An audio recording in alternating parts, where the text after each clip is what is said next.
Play season game is selected. Things to do you have 4 options. Play fence, play full game. Entering team select screen. The Miami Dolphins, the home team, are selected. Ready.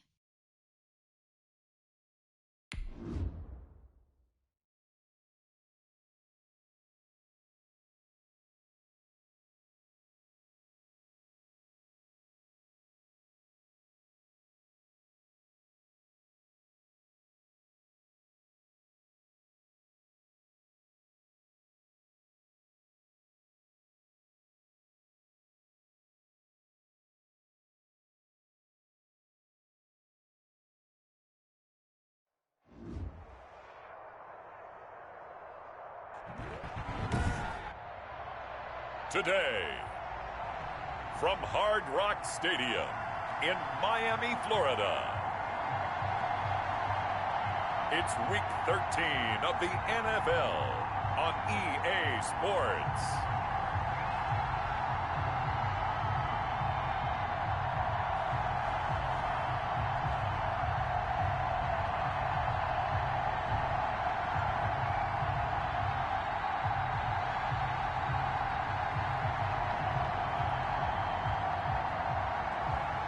We'll see Tua Tagovailoa and the Miami Dolphins taking on Joe Burrow and the Cincinnati Bengals.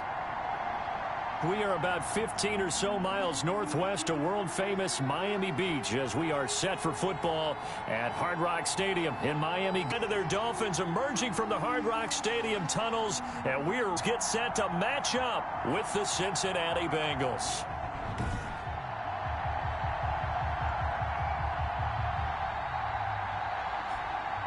Hi, everyone. Brandon Gaudin, Charles Davis. Charles, you look at the Dolphins as they enter play in this one. They come in riding high, just one loss in their last 7 games. It's a very focused team, very disciplined. They've kept the penalties to a minimum, and they're winning football games. Meanwhile, for the Bengals here, they come off a disappointment last time out. They put an end to their -3 game win streak.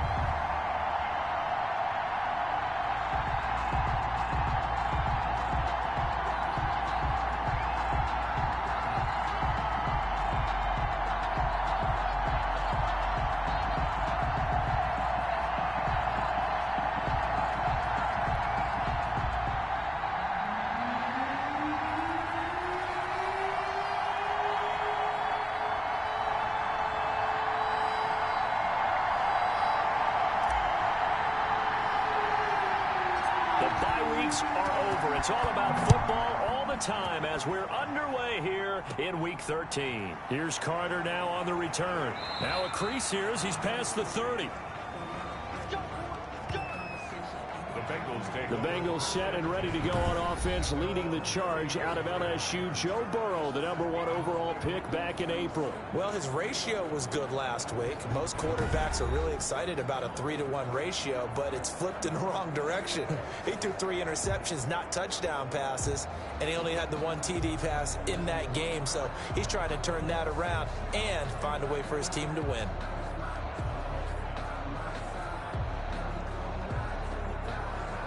From the 34 now, here's 1st and 10.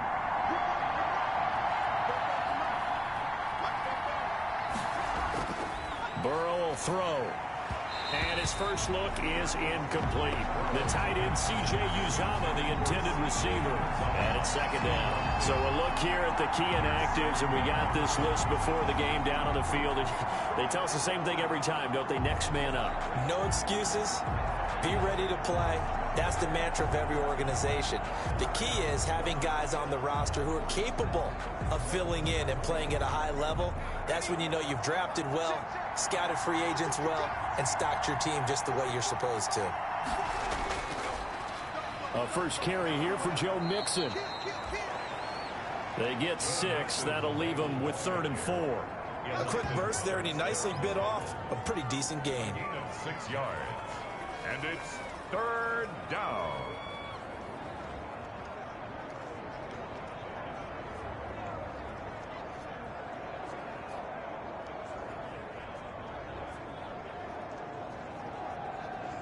And they'll look to avoid an early 3 and out here on 3rd and 4. from the shotgun, Joe Burrow. And that is incomplete. Oh, he had a defender right there with him to force that to the ground. And fourth down now coming up. Brandon, we saw these defenders fly into the football in their win last week, and nothing has changed. They're still moving around quickly and forcing incompletions.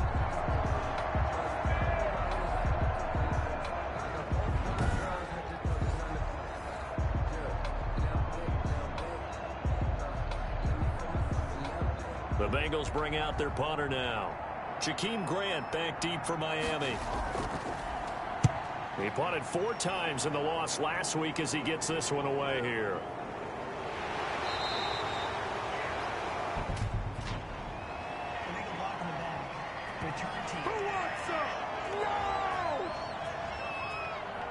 So this will be accepted as it moves the offense backwards.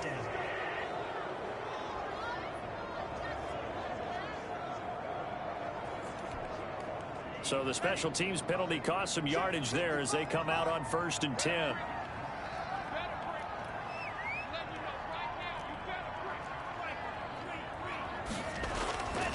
Tua going to hand this one to Breida. And strong running there gets this up over the 15-yard line. Breida on the carry. A check on Breida's numbers from last week.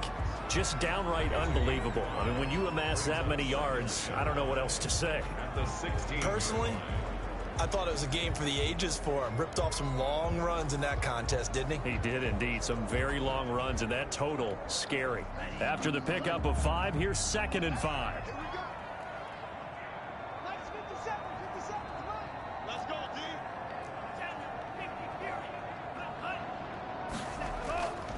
Now it's Breida.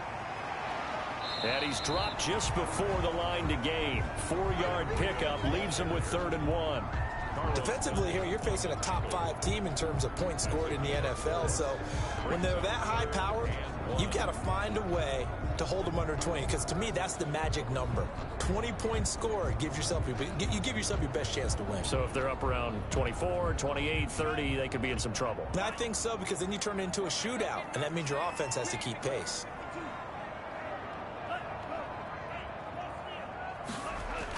They'll try to pick this up on the ground with Breida. And he's able to pick up the first before he's taken down at the 27.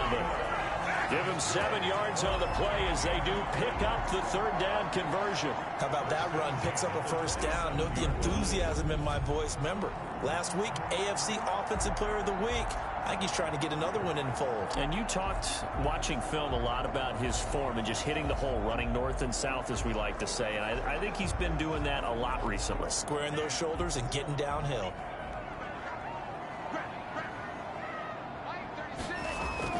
Tua now on 1st down. Open man, it's Preston Williams. That one good for 10 yards. And it'll be 2nd and very short. 10 yards on the pickup. It's 2nd and inches at the 36-yard line.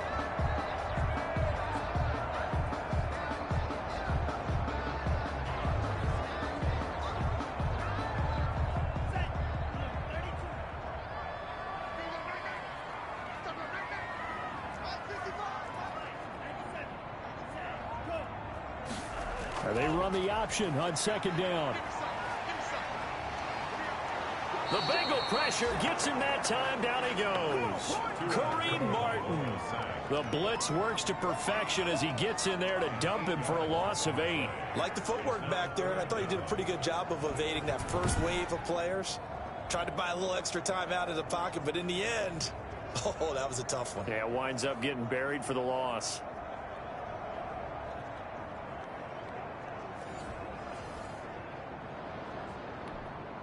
A nickel look now for the Bengals as they try to stop him here on 3rd down.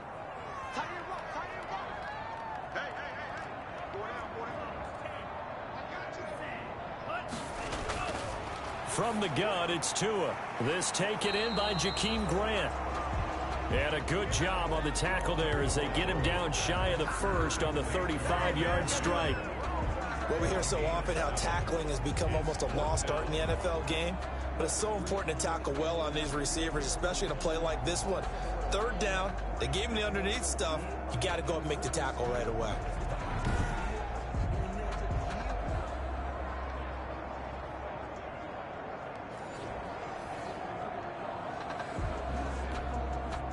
4th down, Matt Hawk is on to punt.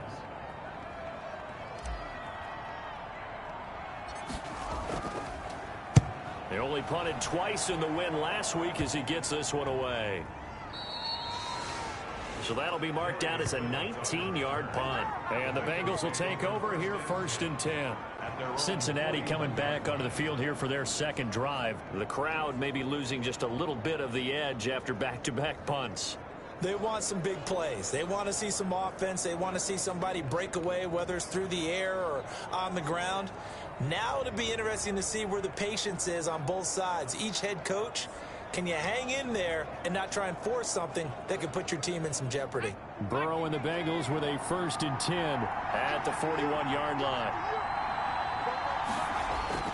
And he'll throw right away.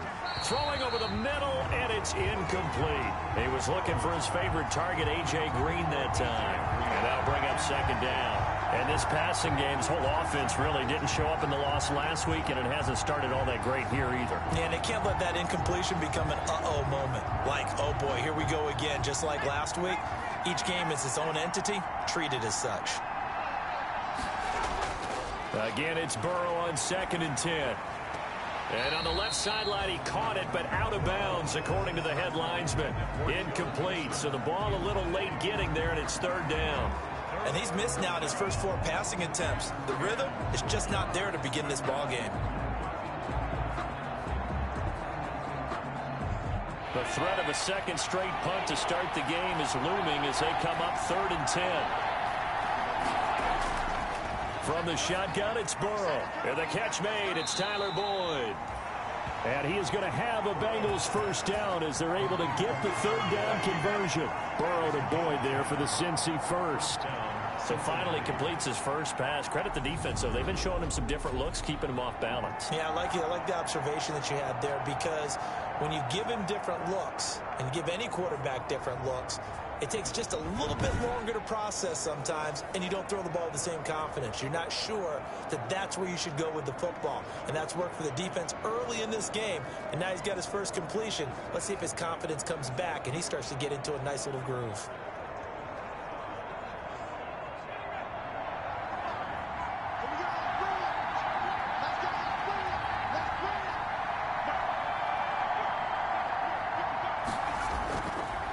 Mixon with a 1st down carry. And he'll be taken down at the 44-yard line. Ball carrier.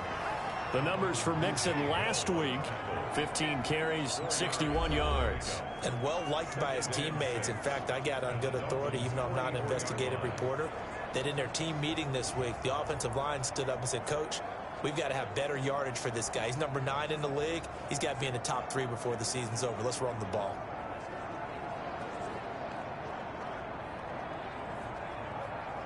Following the pickup of 4, here's 2nd and 6. Out of the gun, it's Burrow. Going right side here, and that's complete. And he's going to get this inside the 30. 16 yards, a 1st down. A gain of 6. Well, remember, they tried to give him the ball and let him run on the last play, but I think the light bulb went off in their play caller's mind, and this time they get it to him the more conventional way. And it's much more successful as well.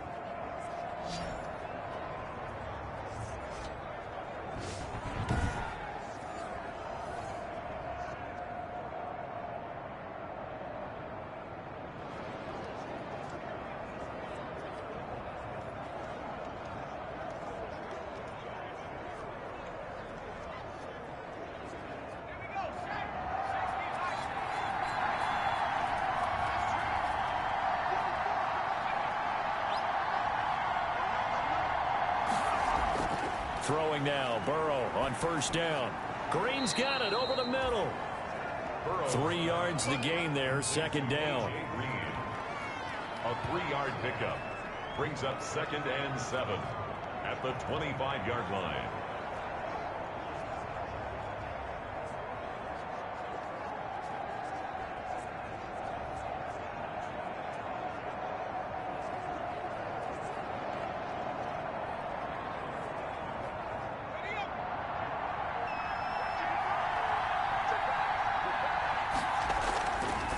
They're passing here. Joe Burrow. Slant pass to Boyd. It's a first down on a gain of 10. This has to go down as one of the simpler routes in the playbook, but oh so effective. Nice completion there. Keeps the sticks moving.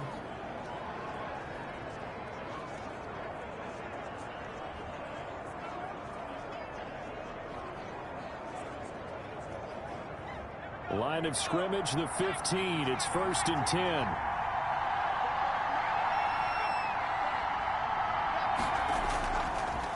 Burrow going to give this to Mixon. And he's brought down just outside of the 10 at the 11. It's a pickup of 4, and it'll bring up second down. Brandon, all things considered, they have to feel pretty good about getting that type of a gain, considering the blitz that they just had against them.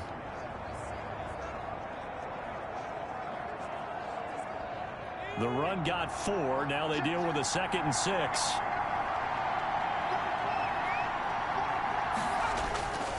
Now Joe Mixon. And this time they were waiting for him as he'll be knocked down before he can get back to the line of scrimmage. Now they're going to be dealing with a 3rd and 7 as that one officially a loss of 1. This defense is a difficult one to prepare for, one of the best in the league. They'll come at you from all angles, and they did a nice job there stopping him for a loss.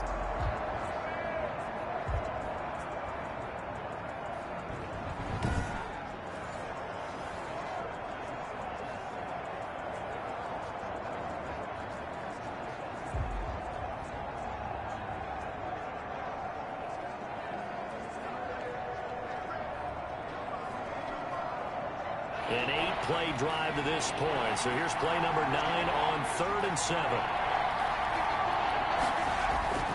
Here's Burrow. And he's got it. And he'll take this into the end zone for a Bengal TD. C.J. Uzomah, his 5th touchdown now on the year. And the Bengals are going to take a first-quarter lead. On that 3rd down call, the goal was to get the ball to their tight end and pick up a first down, but he wasn't satisfied with just that.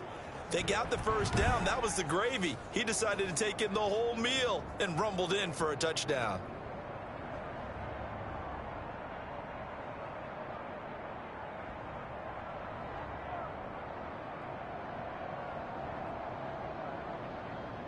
On for the point after is Randy Bullock.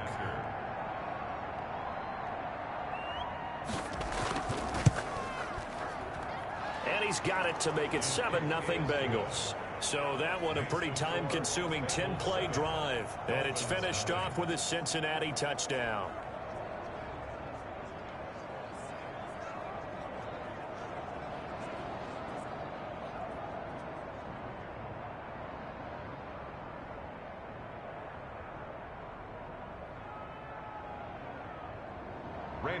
Now Bullock will send this one away after the touchdown.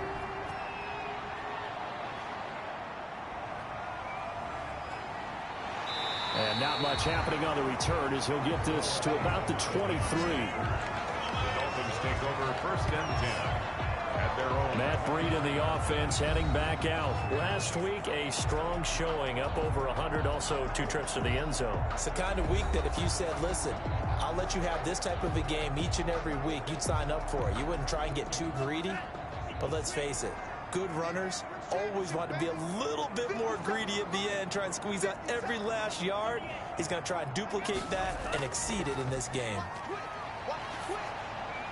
The throw here caught by Devontae Parker, and he'll be corralled right around the 34. The drive starting with a first down, 11 yards on that pickup. Oh, that was a pretty route right there because it's all about finding a window on a route like that. He lined up on his left, ran the deep in route over the middle, and the ball was right where it needed to be. Really good trust between quarterback and receiver. Really good completion. From the 34 now, here's 1st and 10.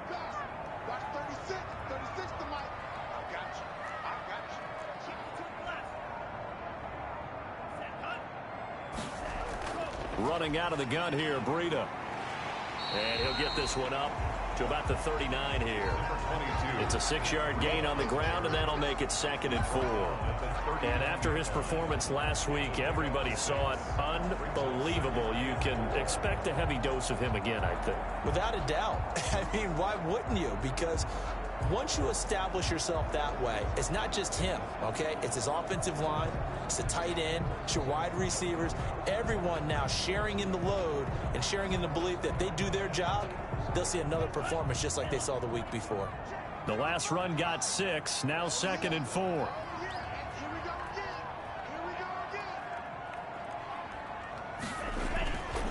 Tagovailoa working out of the gun. That's caught by his big tight end, Mike Gesicki.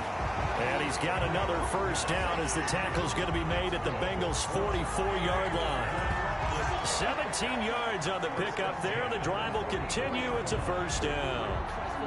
That was good protection there. No, that was great protection there because it allowed him to lock in on his receiver. Although I think he was looking for his tight end on the corner route all the way. Nice connection there for a really nice gain. So they'll come up in Bengals territory now with a 1st and 10 at the 44-yard line.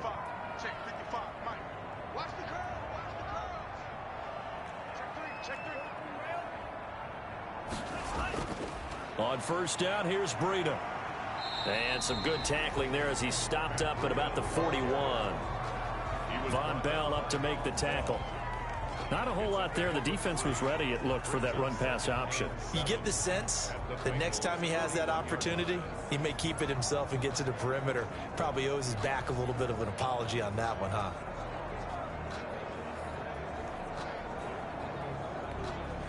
The last run got 3. Now here's 2nd and 7.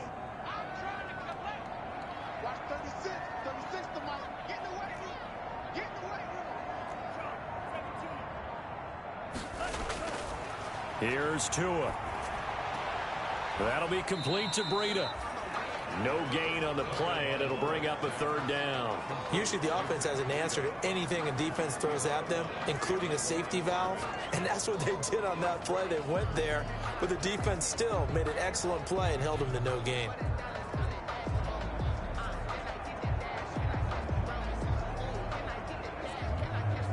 The first down line at the 34 here on 3rd down.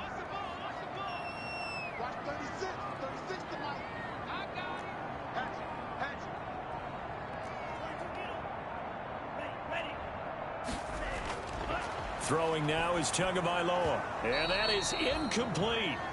After watching him drop that slant, I can hear my old coach's voice ringing in my ears right now. You can't run with the ball until you catch it. Trying to get those rack yards before he secured it.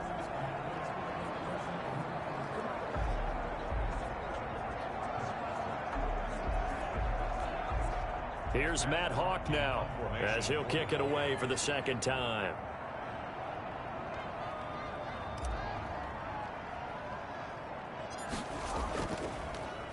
And here's a very low line drive, almost whiffed on it. So a change of possession here on the punt. And out will come the offense as they take over. Now the Cincinnati offense ready to see what they can do here. They've got a 7-0 lead in the football as well as they start out 1st and 10.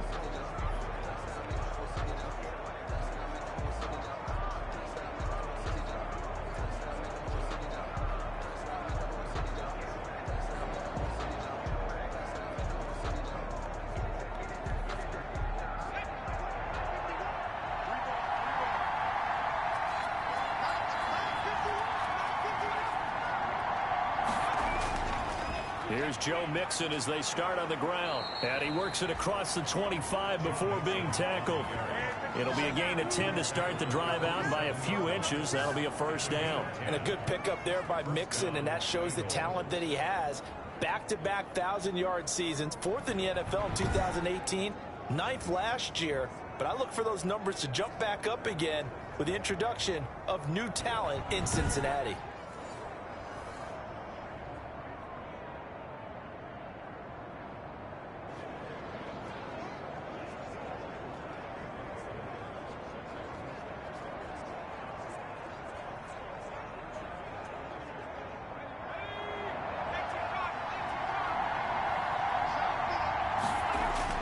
They will throw on 1st down with Burrow.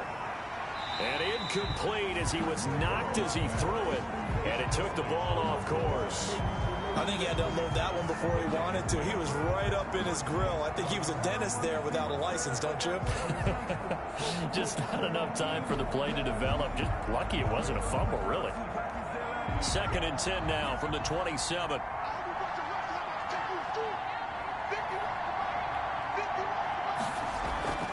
A draw play for Mixon. He takes this for 3 to the 29. Joe Mixon, the ball. Pretty good little two-play sequence there. You force the incompletion, then a very short pickup. Yeah, now maybe you bring in an extra defensive back or two because you want to try and defend on 3rd down. They like to play those nickel or sub packages, don't they? The Dolphins bring on an extra defensive back on 3rd down. Now it's Burrow. And the Dolphins rush gets home. Down he goes. Emmanuel Ogbah in there to get him. And on the season now, that is 9 sacks for him. You know darn well both of these teams reviewed the film and saw that this defense had 5 sacks last week. They got to keep their QB upright. And they're going to try their best to do exactly that. But they're facing a team where getting to the quarterback is a mindset. It's a mantra for them. And they play a game within the game. And you know what it is? Let's race to the quarterback and see who gets there first.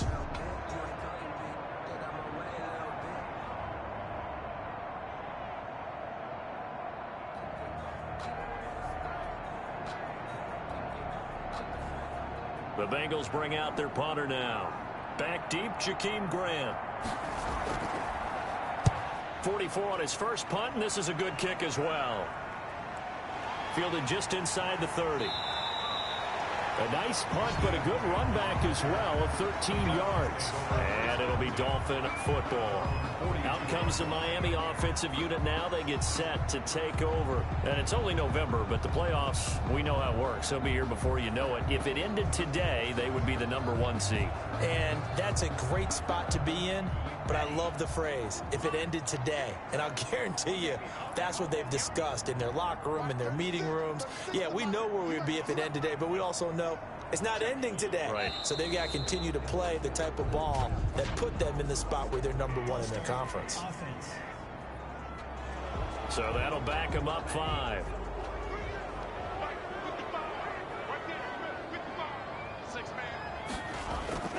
They run with Breida. And a 5-yard gain gets him to the 42. Breida on the carry. That's a really nice job by them picking up the run blitz and detecting it and blocking it and turning it into a nice run. And a lot of times you think if you blitz a running play, you're going to smother it. But a lot of the blitzers, they come in a little bit high. They don't have great leverage, and they're easily blocked and turned to the side. Check, check, check, check.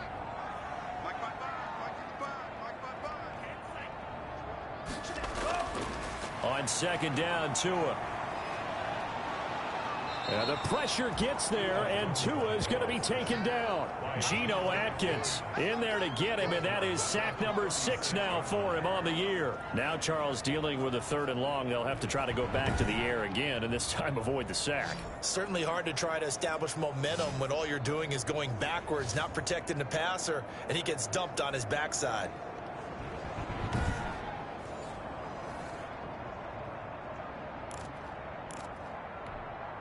So now after the sack, Tua and the Dolphins staring at a 3rd and long.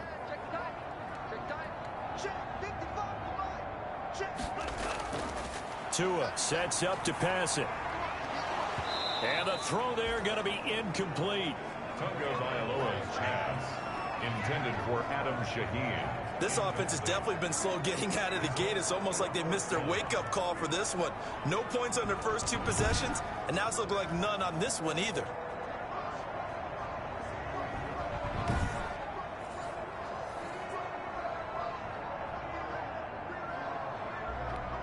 Here's Matt Hawk now as the drive goes backwards, so he's on to punt it away.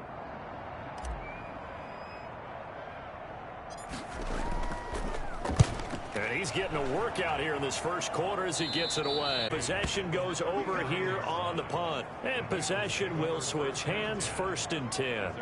Cincinnati now ready to take the field. They've got the lead. Last time had to punt it, though. What's the key to this drive? Big guys up front. You know the motivational speech on the sideline is, guys, give us an opportunity. Protect the passer, create space for our runners, and let's go ahead and give these guys. Low man wins. Let's go do it on this drive. We'll watch that leverage on this drive. A very good starting field position from the Bengals here as they come up 1st and 10 at the 39-yard line. Here's Burrow setting up to throw it, and caught right side, Green.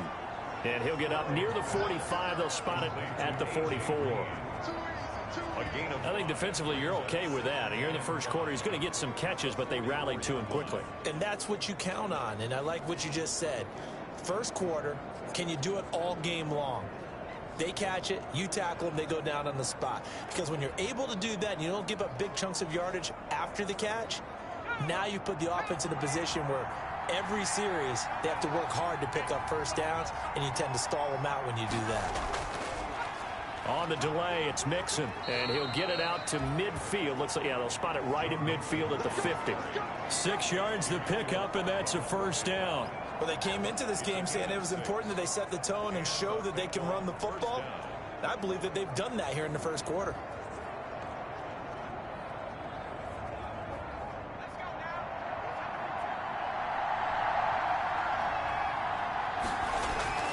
Back to Mixon on first down. And a nice job to break free of one tackle, but it slowed his momentum somewhat, and he's taken down right after. 3 yards on the pickup there, and it'll be second down. Give credit to the defense for stringing that play out, and they gave up no cutback angle. You know he was trying to dart through. No place for him to go. A nice job there, only giving up a 3-yard gain. On second down, here's Mixon. He'll get about 4 here, down to the 43-yard line. So if you're a football guy, that's a pretty run because everyone is in sync right there. Obviously, the guy carrying the ball, but how about the people up front? Leverage, athleticism, they created some nice space for him. A good chance this is 4-down territory if they're unable to convert. But right now looking at a 3rd and 3. They give to Mixon to try to pick it up. And he's going to be taken down here still a couple yards short of the first. He needed 3. He got 2. Now that'll set up an interesting situation here on 4th and a yard. When a good play is made on defense, oftentimes leverage is the key to everything.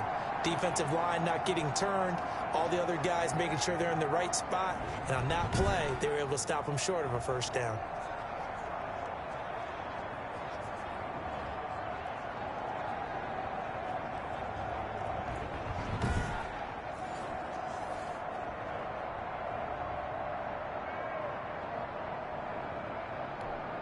The Bengals bring out their punter now as he'll punt it away for the second time.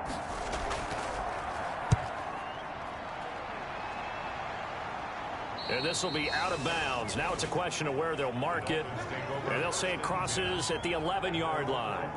So now here come the Dolphins. The results for them so far not that great. Well, not good at all. 3 drives, 3 punts. Yeah, and now what you're doing is you're looking at your play sheet.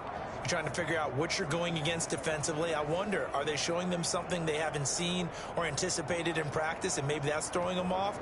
Or do they just have to go to a different play calling section and try and run some offense that way? Tua and the Dolphins now with a 1st and 10 at their own 11. Check back. Shift.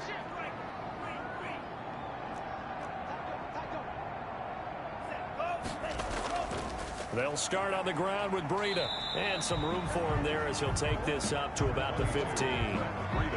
5 yards on the carry. Good pickup on first down. Decided to hand it off that time on the run-pass option. Appeared to be an easy decision. Just gave it inside. Nice steady gain.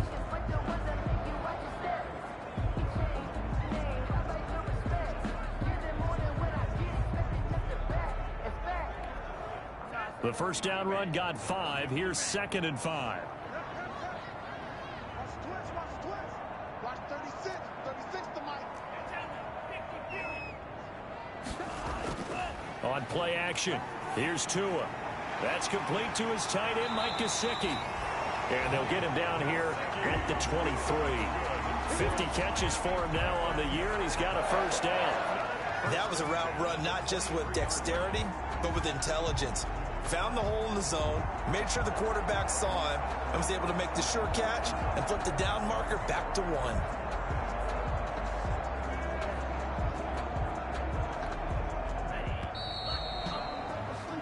After one, 7-0 on EA Sports. Bengals 7, Dolphins nothing.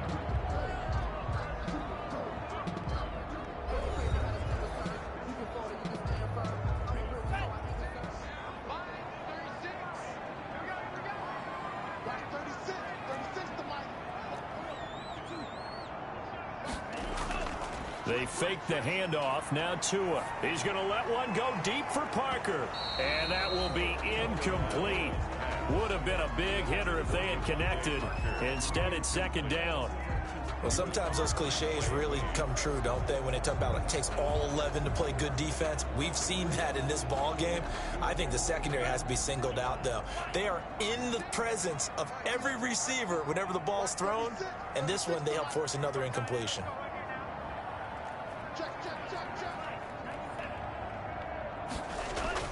Back to the air on second down, Tagovailoa. And he takes this up to the 40-yard line before being corralled. It's a pickup of 17 and a first down. But one of the ways the quarterbacks keep all the receivers alive in a play, never lock in on any one guy. Make sure you keep your eyes moving, scan the field. And here he finds the open guy for a nice pickup.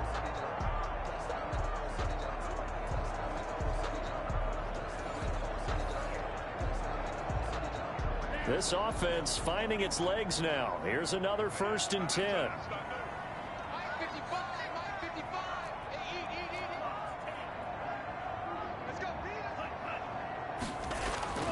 Here's Breida. Give him 10 yards on the pickup, and that'll bring up a second and just about a few inches here. I remember a coaching friend of mine used to tell his running backs before games, make sure you run and jog with your offensive line in pregame. Get used to the ground shaking when those big behemoths start to create space for you up front. He did a pretty good job of just following those guys through there for a nice explosive run.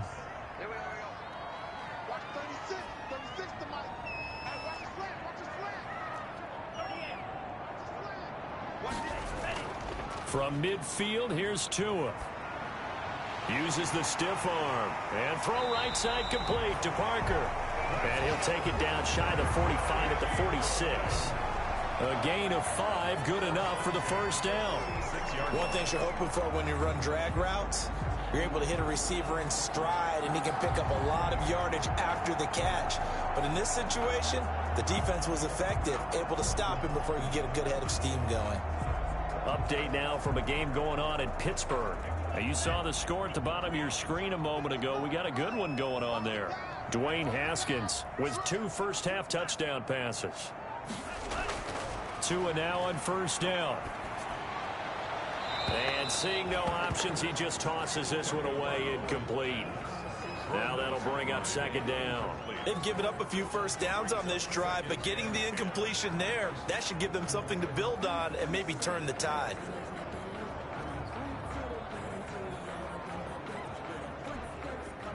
An incomplete pass on first down. That leads to a 2nd and 10.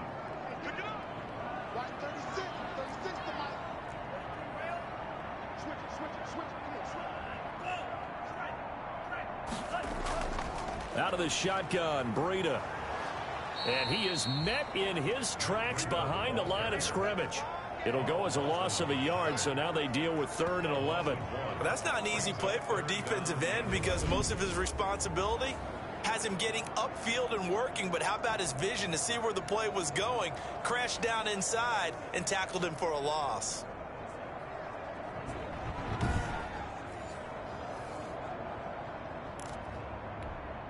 The Dolphins on 3rd down. They've only converted once in 4 tries. This is 3rd and 11.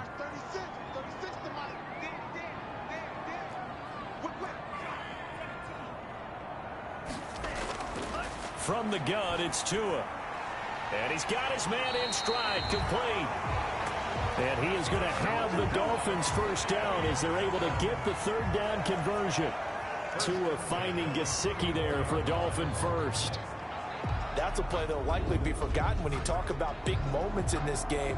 But plays like this are critical to keep drives going. And if points result, we'll call this play significant.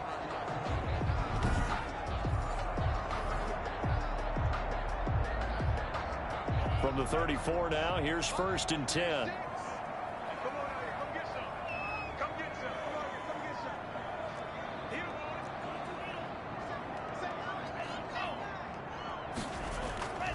This is Breida. Logan Wilson that time there to bring him down. Yeah, things were pretty stacked up there in the middle of the line. A lot of bodies, not much space. I think ultimately he was fortunate to get anything out of that run.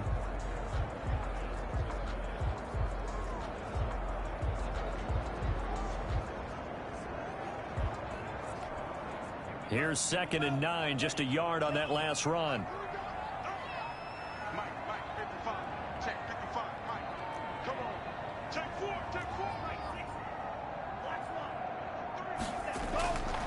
Here's Tagovailoa to throw. He almost had it. The big D lineman nearly had an interception. Instead, it falls down incomplete. A lot of times it's that first read that you have. Maybe you get it in pre-snap, and he locked in on his target, but he was covered quite well, and that one's incomplete.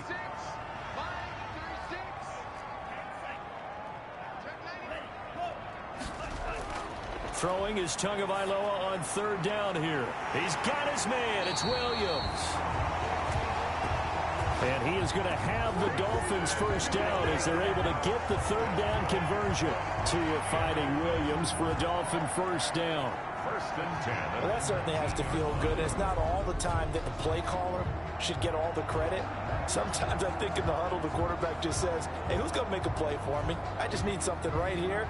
And the end result there, nice 1st down. Drive keeps moving. First foray into the red zone for Miami. 1st and 10 at the 19.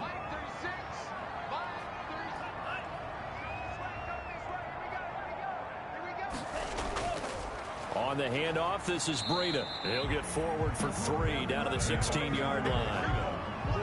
I do know from experience that when you slow down someone's running game, you're now doing the dictating on defense. And guess what? Now you're getting ready to tee off on their quarterback because they have to throw it all the time. But you still have to be alert for the draws and other plays of that nature to make sure you don't get hurt. 3 yards on that last carry. Here's 2nd and 7.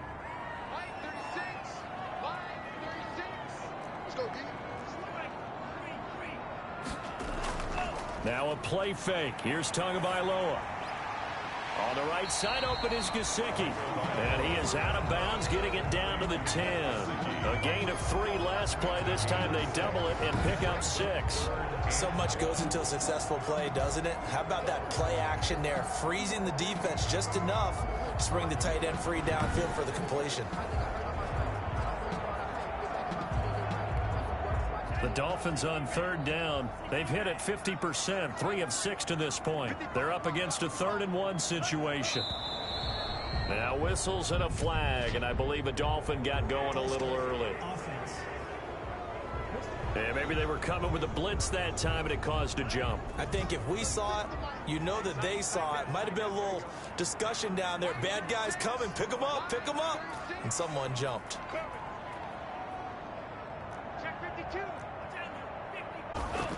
On 3rd down, a run from Breida. And he will be very close to a 1st down, but I see the closed fist of the referee, and that means 4th down. It's a 6-yard pickup. It's still a few chain links short, it appears, with 4th down coming up. Frustrating for a defense, energizing for an offense. Finding a way to create that type of yardage in your running game, that'll make the guys carrying the ball very, very happy.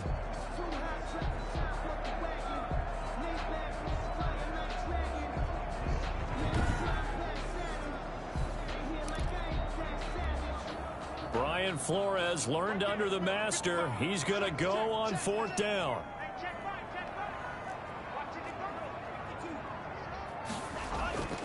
They run for it with Breida. And he picks up the 1st as he's able to take it down to the 7-yard line. They only got a couple, but a couple's all that they needed as they convert on 4th. There wasn't even thought of a short field goal. There was no hesitation. They were going for it. I think he was thinking ahead a couple of plays ago. That if he got in this situation, they were definitely going for it. And you're right. It was a confident call and a decisive run to pick it up.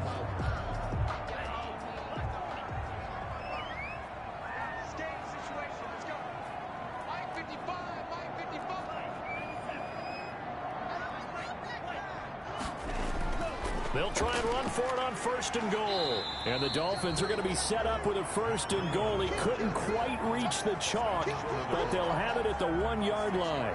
When you look at the geography we're staring at, this part of the field, don't you always think of big backs carrying the football, bruisers trying to pound it in? Instead, look at a little more of a scat back type, and he's trying to make it happen. Yeah, they went with the elusive, slippery guy. Couldn't get in there, though.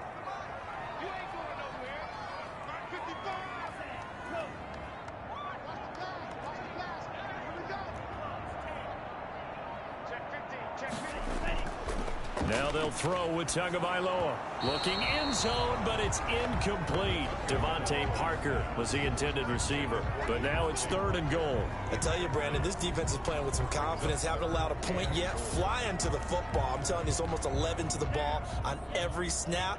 Another nice job there to force an incompletion.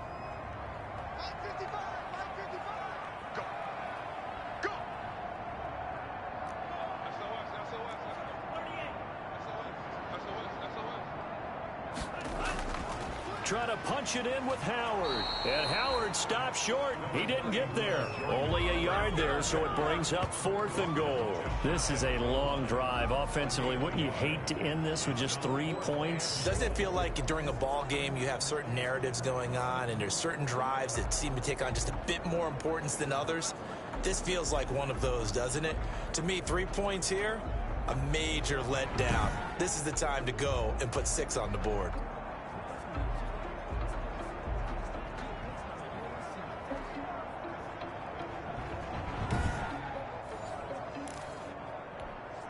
The offense is going to stay out there. We'll see what the play call is. They need to find the right one here on 4th and goal.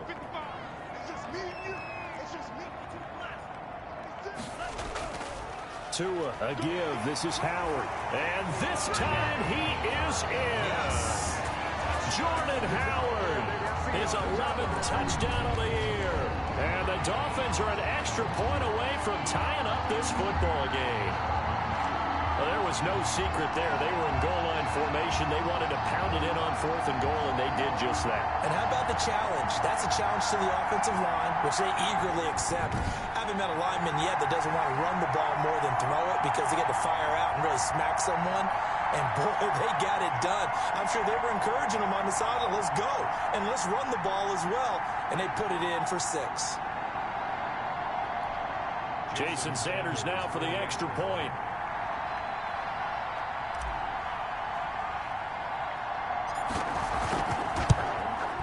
And it's no good. He misses the extra point, and this remains a 7-6 game.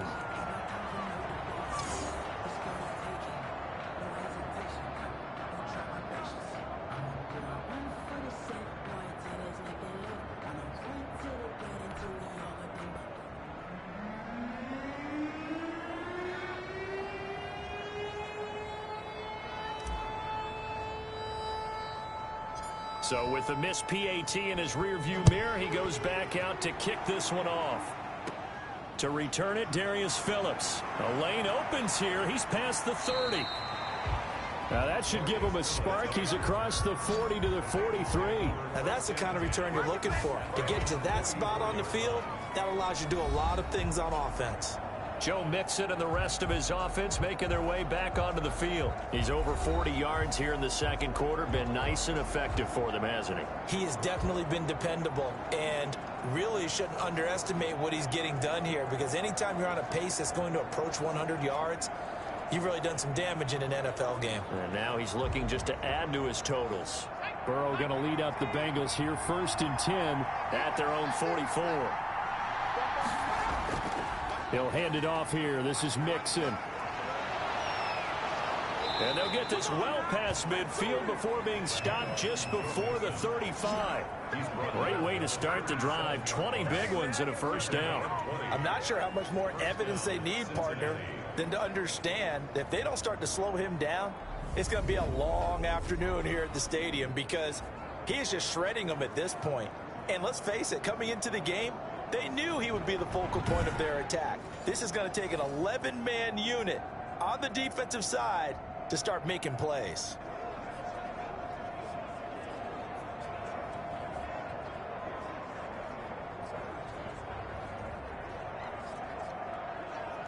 Line of scrimmage, the 37 on 1st and 10. Mixon. And he'll snag about 5 yards down to the 32. Joe Mixon, the ball carrier. Brandon, 5 yards on that run. Let's get back to the huddle and make sure if you're a back, you spend time with your offensive line and give them credit. Hard to move those 300-plus pounders at the line of scrimmage, and they did for a significant chunk of yardage. 2nd down and 5.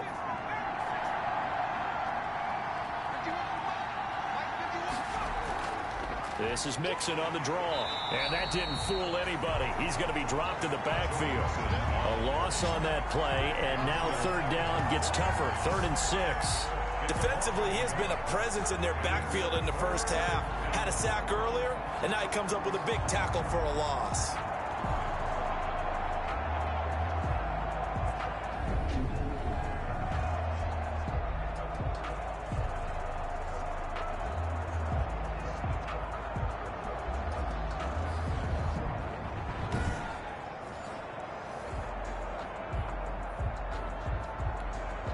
So 3rd down now. They need the 27-yard line for a first. From the shotgun, Joe Burrow. On the right side, caught by Green. And he's going to get the first down as they bring him down at the 23. A gain of 9 yards. That's good for 9 yards as they convert on the 3rd down play. So he turned to a trusted, familiar face in that 3rd down situation. It paid off. Yeah, you go to your veteran receiver in that spot, so you can't underestimate him when he's on the field. Defensively, make sure you know where he is because he understands how to get open in key situations.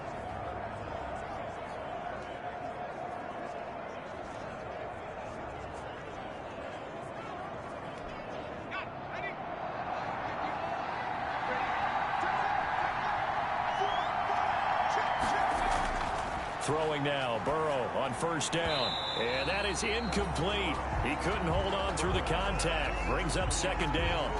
Normally you think the tight end's going to be able to catch the football and handle that contact, but in this case, maybe a little too much target to hit. That one was timed well, incomplete. Once again, they'll go from the 23-yard line on 2nd and 10.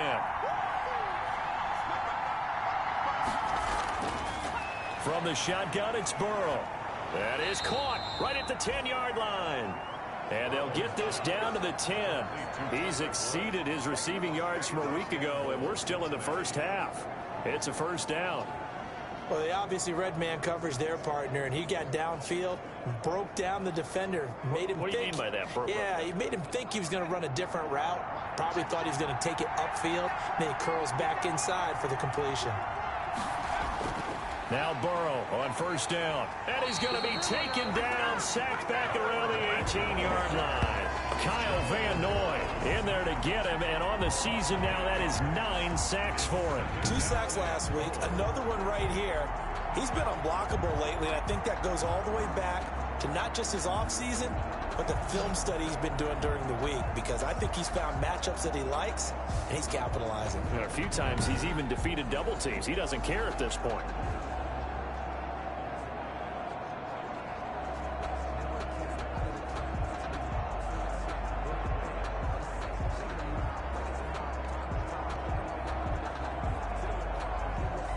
First down, a bit of a disaster, and now on 2nd and goal, back even further. Out of the gun, it's Burrow, and they will not get the connection there. It's incomplete.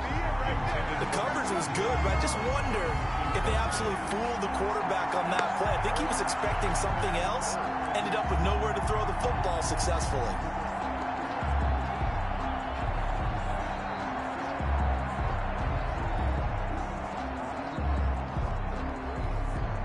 The ball mere inches from the white line on 3rd and goal.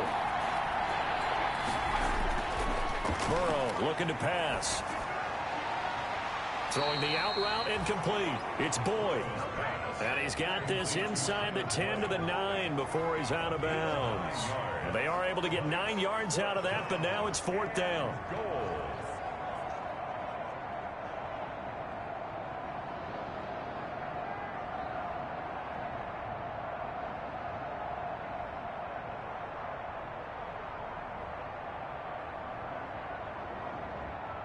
So on fourth down, Burrow will give way to Randy Bullock for the Bengals field goal. From the left hash, a chip shot here. Bullock's kick is good. And they bump the lead up to 4 now at 10-6. Dolphins 6. That drive took him inside the 10. Good job defensively to hold him to 3. Yeah, I like how you did that. Give a little tip of the cap to the stop troops there because they didn't give up a touchdown in that situation, right? Made them kick the field goal. And, yeah, points went against them, but that feels a whole lot better running off the field. Fielded just outside the goal line. And a decent return out to the 27-yard line. The Dolphins take over first and 10. Getting set to go again on offense. Here's Devontae Parker now. You would have to think they're going to make it more of a priority to get him the football. You're losing here in the second quarter, and he's been really quiet. I think all we have to do, and it's too bad we can't actually see the actual play sheet now from the coordinator, because he's looking down at that and saying, okay, do I put him in different spots? Do I try and isolate him? What routes do I run? You're exactly right. They've got to get the ball in his hands and get their offense kick-started. He does have the 2 catches, but pretty quiet so far. A good pickup there. 8 yards on the first down completion. I know the halftime's approaching, but I don't think he's going to want to take a break. That's his 5th catch. Yeah, they've really been targeting the tight end.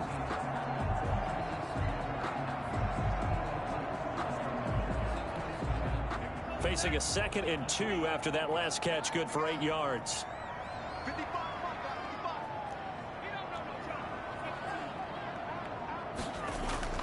Tua going to hand this one to Breida. And to the 42-yard line here and brought down there. That one a first down pickup of 8. Run there by Matt Breida, and he spent the early part of his career in San Francisco sharing the backfield and sharing the ball. What you really want with him, open space and make sure he's touching it because he can take it from 0 to the end zone in a very short amount of time. Back-to-back good plays have them on the move on first down.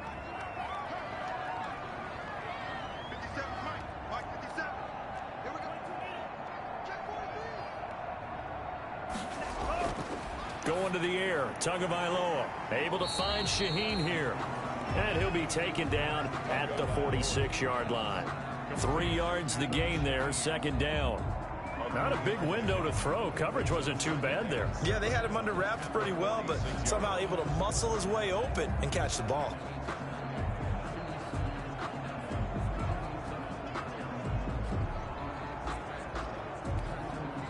That first down completion only netted him 3. 2nd and 7. Watch 36 to Mike. Get away.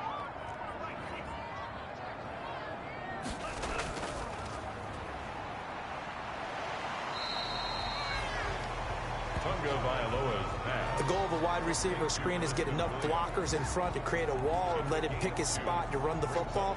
How about the defense there, swarming to it and not allowing that to happen? Did not let him get downfield.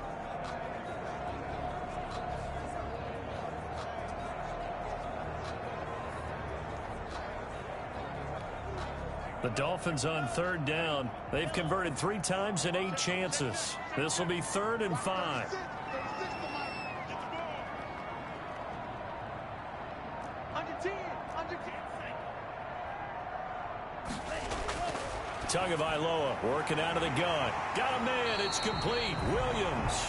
And he is going to have the Dolphins first down as they're able to get the 3rd down conversion. 60 catches for him now on the year. This last one, a first down. That was a nicely run slant route, and what the receiver's trying to do is make the defender think he's going upfield for a deeper route and then breaks it off, usually after about 3 to 4 steps, and cuts towards the middle of the field. And now what he's trying to do is use his body to keep the defender away from the football and give the quarterback a really nice target. On first down, here's Breida. And he'll bring this one inside the 35. 7 yards on the pickup there, and it'll leave him with a 2nd and 3. Well, no matter how they phrase it, staying on schedule, staying ahead of the sticks, whatever you want to call it, 7 yards on first down, that fits the bill. A good run got 7 on first. Here's 2nd and 3. And we've hit the 2-minute mark in this first half of action.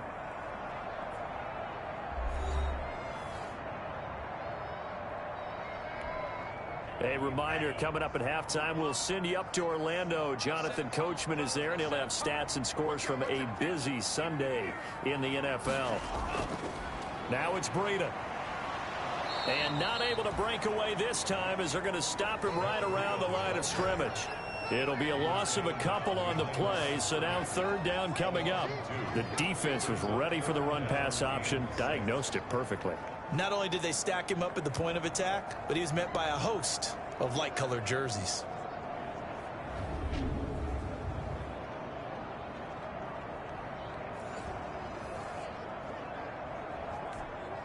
They'll need to get it to the 30 for a first.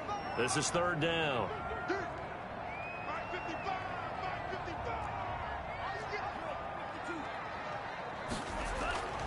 Tua going to throw. He's got a man. It's Williams. And he is going to have the Dolphins first down as they're able to get the 3rd down conversion. A Miami first down, that one going for a gain of 11. You can see the time and effort and thought that they put into their passing game because it was evident right there. It looks like a simple pitch and catch, but you and I both know that they have planned for this and worked hard to make it happen.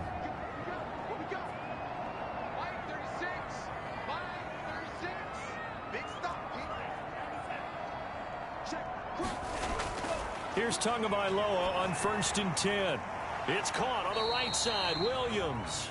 And he'll be tackled at the 23 after a gain of 3. Man, that ain't made no sense. Well, we looked at each other right away. We knew that flag was coming out. And I always enjoy the conversation post because officials always tell you, I don't want to throw the flag, but you caused the play. You did it. I had to. Setting to throw on 1st down is Tua. His pass caught at the 4. And he's able to get it down to the 2-yard line. Now the Dolphins going to burn the first of their timeouts as they get the stoppage with a little over 50 seconds to go in the first half. And inches at the Bengals 2-yard line. Keep in mind they can still get a first down here as they come up on 2nd and inches.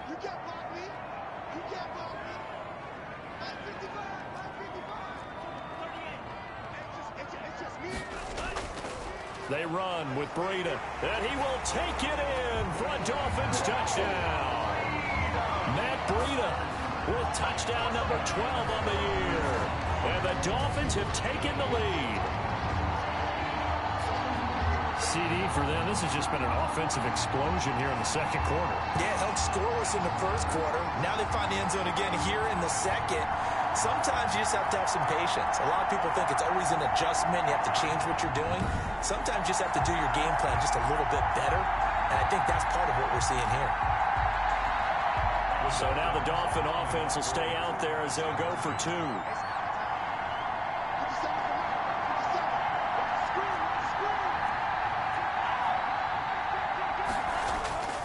Now Tua. And that is caught for the 2 points. Two-point conversion is successful. That makes the score Dolphins.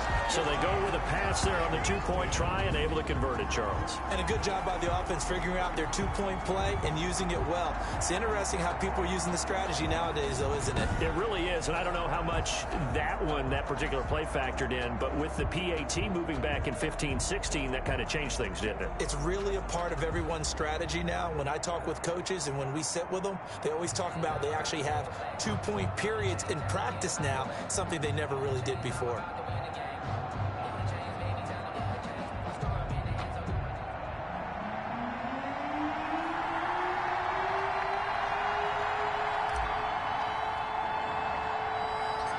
Set now to kick this one away, and off it goes.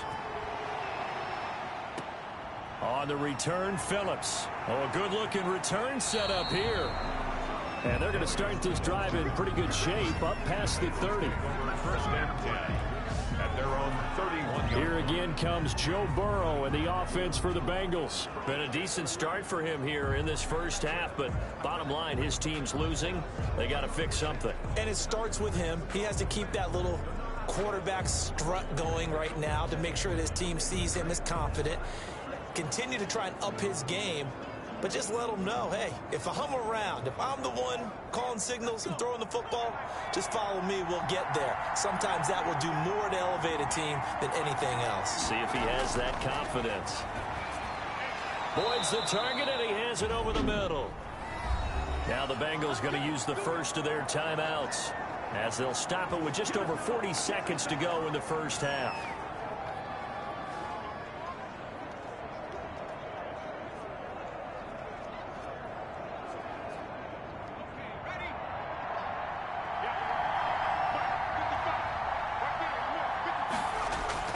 First down. Here's Burrow over the middle, and it's incomplete.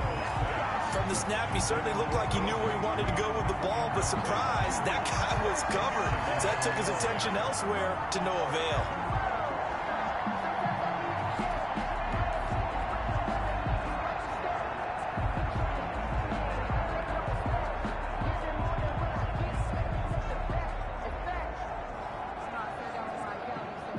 Ball on the 42 as they come up 2nd and 10.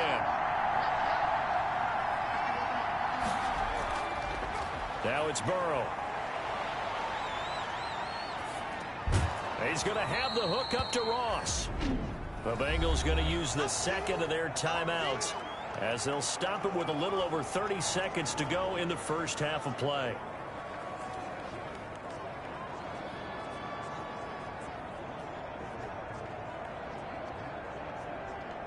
Now they'll try to convert on 3rd and 6 after the 4-yard completion. And Burrow going to throw again.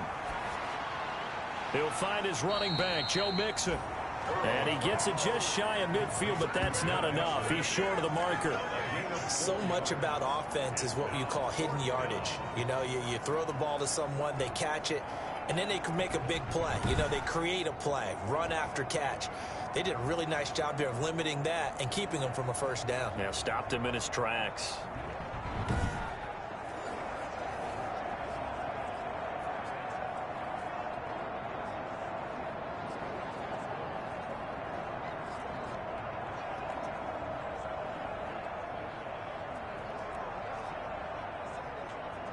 The Bengals bring out their punter now, as he'll come on to kick this one away.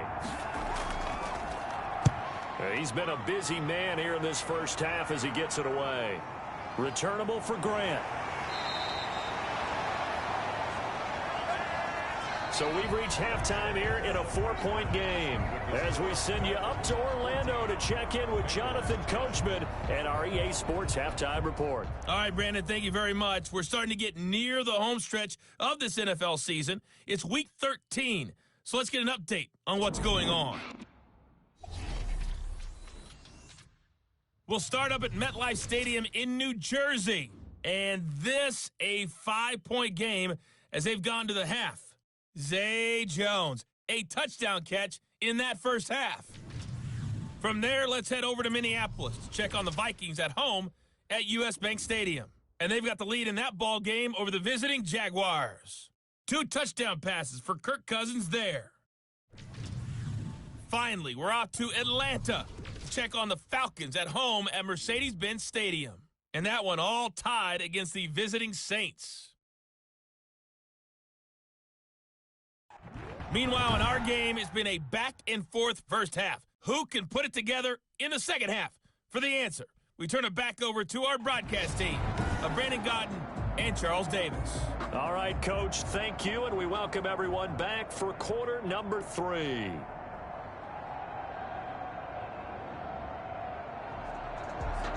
The Dolphins in front, and they'll be in possession of the football first as the second half gets started. This one fielded at the 5. And he'll take it up past the 25 to the 26-yard line. The Dolphins take over 1st and 10 at at their own.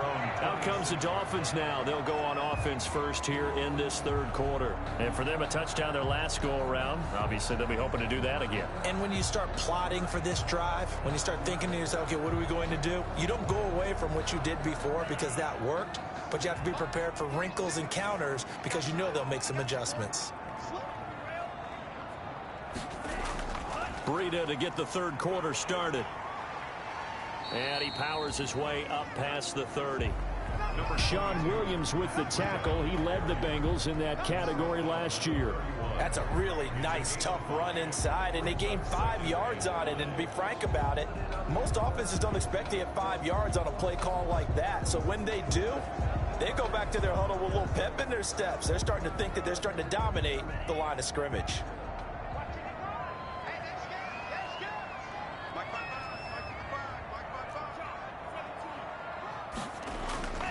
They run again with Breida. A gain of 5, good enough for the first down. Well, you certainly have to give a little credit here because they're playing this game now at their pace. This is ball control football, sustained runs, taking their time, and making it work.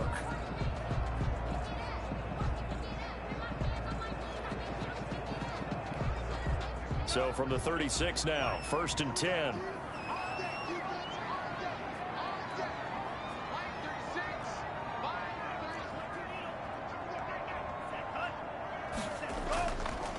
Now a give to Breida. He's got a first down and then some at midfield. And finally taken down at the 44-yard line. That burst good for 20 and a first down. Boy, where would these guys be without his performance on the ground? That puts him over 100 yards now for the afternoon, and I tell you, he seems to be getting stronger as the day goes along.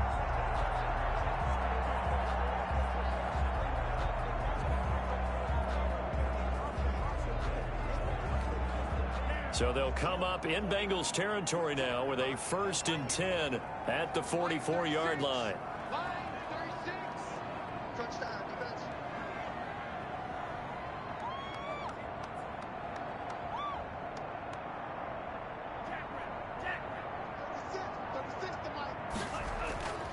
Throwing now is Tagovailoa.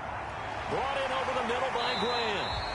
And he works it past the 30, almost to the 25. Just his second catch of the game so far. This one moves the chains. How about a guy proving his worth in different ways? Had the big play in the run game the play before. This time, they go right back to him in the passing game, and he comes through with yet another big play. That's why you work out so hard in the offseason, so you can stay on the field and accumulate big plays.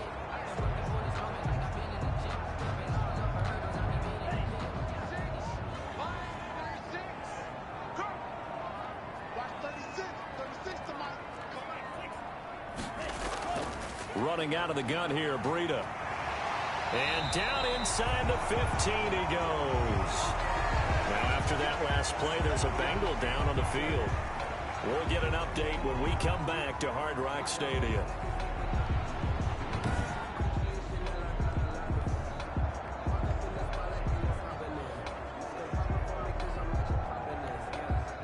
From the 13 now, they work on 1st and 10.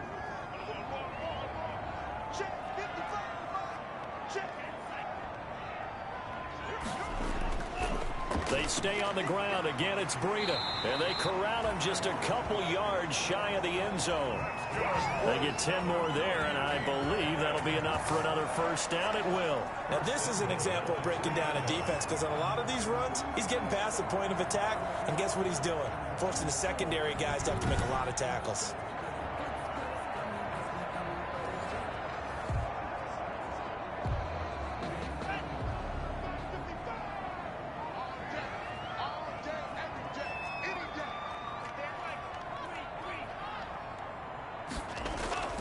They'll try to run with Breida. And the D not yielding much there. He's only going to get a yard to about the 2. That run didn't get very far, and I think when you're looking at his dimensions, he's a little bit on the smaller side. He's counting on the big guys up front to escort him in, and they couldn't create any kind of space for him, could they? Yeah, didn't get the push they needed. From the 2 now, 2nd and goal.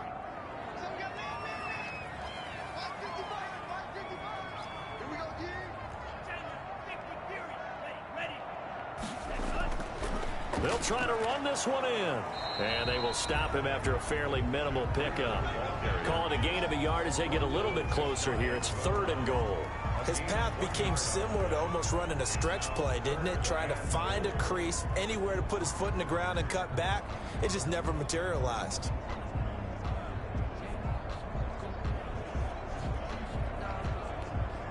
This Bengal defense, they passed the first 2 tests. Now it's 3rd and goal. They'll try to run for it with Howard. And he is in. Touchdown, Miami. Jordan Howard, his 2nd touchdown of the afternoon. And the Dolphins are able to grow their lead. That seemed pretty ideal there for the offense, Charles. You take a little bit of time off the clock here in the 3rd quarter, decent length drive, and you pad your lead as well at the end of it. And what it does is let you feel like you're in control of this game, even more so than a 2-touchdown lead, right? Because you have taken that time off, as you noted, which means they couldn't get you off the field. You ran your playbook the way you wanted to, and you gave your defense some rest. What a big-time drive in that situation.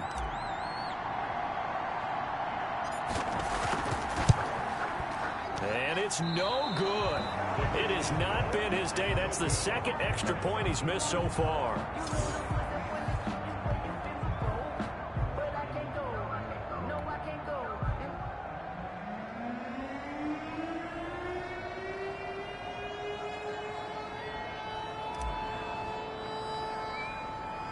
Now he's back out there to boom this one away, maybe with some frustration after the PAT miss.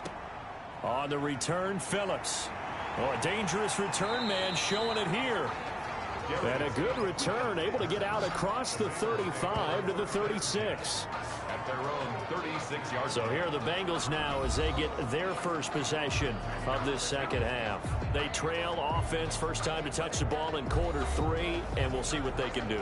And I can't wait to see what they have planned, because some teams script to start a half. Other teams just go, okay, these are the sequence of plays we want to run. These things worked well for us. And sometimes they throw in that big chunk play right away. Shocker. Try and get after them early and try and create a big play to give themselves some momentum. See what they have up their sleeve.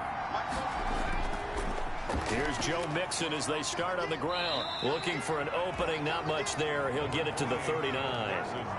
The tackle made by Landon Roberts. You know, despite the scoreline, I think they've got to like where they are here. They're on the road and just one big play away from getting right back in this game. I'm going to follow right along with you, because the spot they're in now is a credit to their defense. They've kept them in it by making the plays that they've made, and that just means you're one big score away from being right back there. Now the question is, can this offense step up and make that play? Because that's been an issue for them in this game. It's been clear in this matchup which side has been the more physical one. It's been this defense. And here's another example on that last play. And 7 yards to go. This offense in desperate need of a conversion as they come up on 3rd down. Here's Burrow. He finds his running back, Mixon. And he'll be taken down at the 46-yard line. A short gain that doesn't get them the first down brings up a 4th down situation. Really nice job defensively. They knew where the sticks were. They got the stop before it.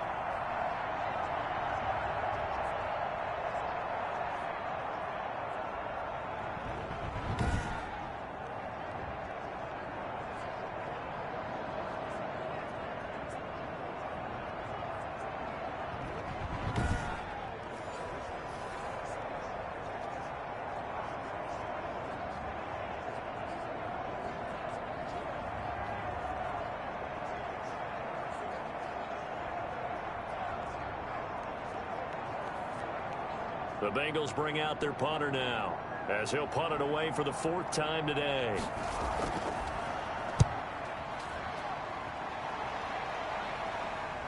Here comes Grant on the return. And that'll be a return of 12 following a very nice punt. And the offense will take over with a new set of downs. Matt Breed in the offense heading back out. He's been a good workhorse. I know we use the word workhorse a lot, but he's been a good workhorse for him in this one. No doubt about it, and there's nothing wrong with that. That's what you're looking for if you're a back, because that means everything's coming together for you. The big guys up front have created space. You've run through it. You've probably got some help even from the wide receivers who want to catch passes as opposed to block, but they're helping out too. Yeah, everyone's pitching in. He's had a good game.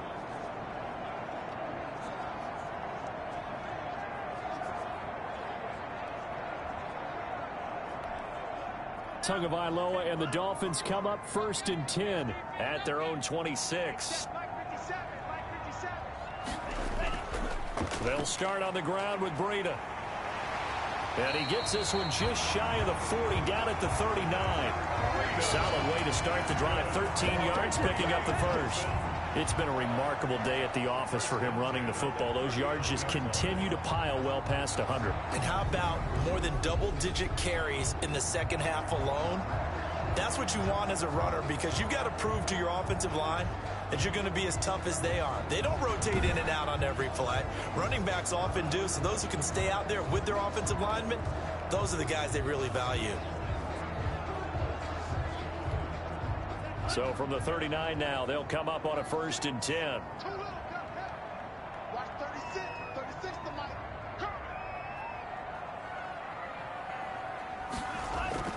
This is Breida.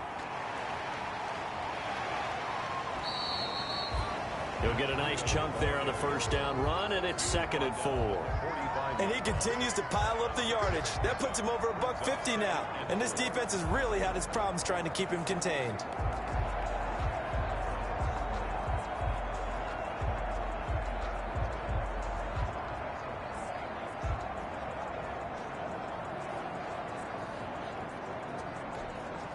Six yards on that last play. Here's 2nd and 4. Watch 36 to Mike. Out of the shotgun, Breida. And no room that time, getting it to about the 46. Defensively, we always know that he is tough in run support, and I think the way that he gets there is he understands what an offense is going to do before the ball's even snapped.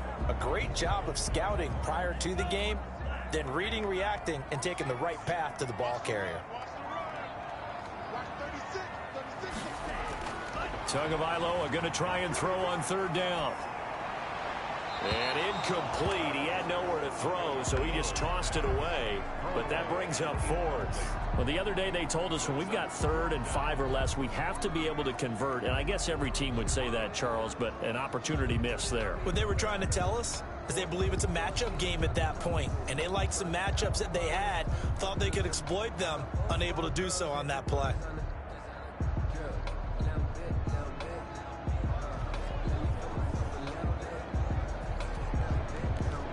Here's Matt Hawk now as he's on to punt for Miami.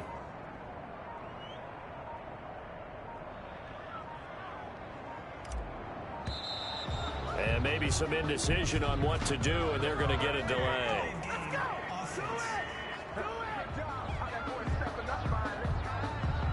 And that'll be accepted, of course, and that moves him back 5.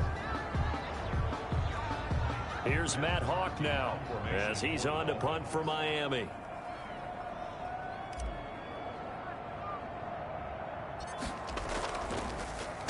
Oh, it's a wobbler here. And this will be down by a member of the kicking team just outside of the 30-yard line. Take over 1st and 10. Cincinnati set to take over once again. These guys had to punt their last possession, and that's become too familiar of a refrain. Too many of these drives just wound up going nowhere. But you know how in baseball, when the pitcher gets a base hit and he's on base, they bring his jacket out to him to keep him warm? A lot of times the punter goes to the sideline, puts on sweatpants or a wrap over his leg to keep it warm. He might need a massage from the trainer right now from all the work he's getting. Burrow and the Bengals with a 1st and 10 at the 33-yard line. And from the shotgun, he'll throw. Got a man open. It's Ross. 7 yards, the pickup on the pitch and catch. I know many people like to throw to the tight end, maybe in a little flexed out position because he creates mismatches with his size. But slot receivers do the same thing with their quickness, their speed, and their route running savvy. Able to get 7 on that first down pass play. 2nd and 3. Burrow will throw. Throwing over the middle, but it's incomplete. Another attempt, another incompletion, and when I look at the scoreboard and where we are in this game, it comes to mind that they have to start getting the ball in the hands of their playmakers. Throw it to the guys that maybe can take a short pass and turn it into a long gain or make people miss downfield. They've got to have points, and the guys who can put the ball in the end zone, they're the ones that need to touch the ball.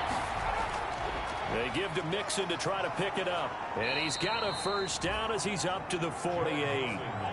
The drive stays alive. A 3rd down gain of 8. Yeah, they really needed to get something going, didn't they? They had punted on the last 2 possessions.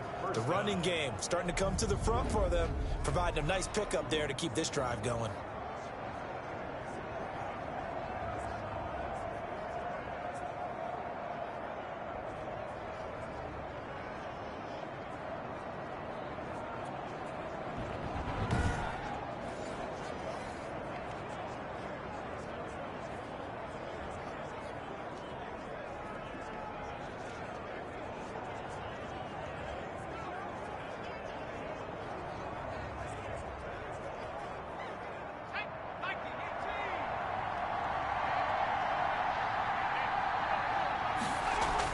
They will throw on first down with Burrow. And a quick throw here, that's complete.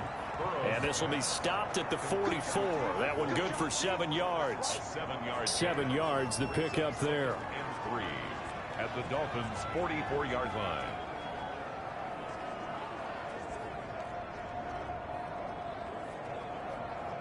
Three yards remain for 2nd down. From the shotgun, Joe Burrow. Open man is Ross, complete. And he'll go down here at the 35-yard line. 9 yards to pick up there, and it's a first down. First down, Bengals.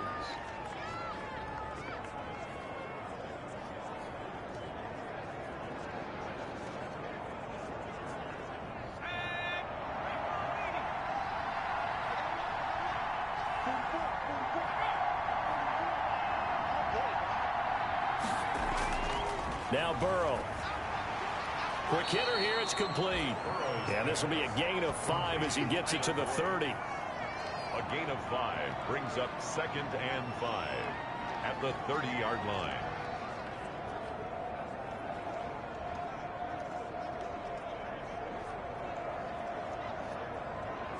Second and 5 after the 5-yard completion on first down. On the delay, it's Mixon. Absolutely nobody fooled there. He's going nowhere fast as he stopped behind the line of scrimmage. A loss on that play, and now 3rd down gets tougher. 3rd and 6. When a draw works, it can be a thing of beauty. But when it doesn't, oh, it can be ugly. And in this case, loss of yardage ugly.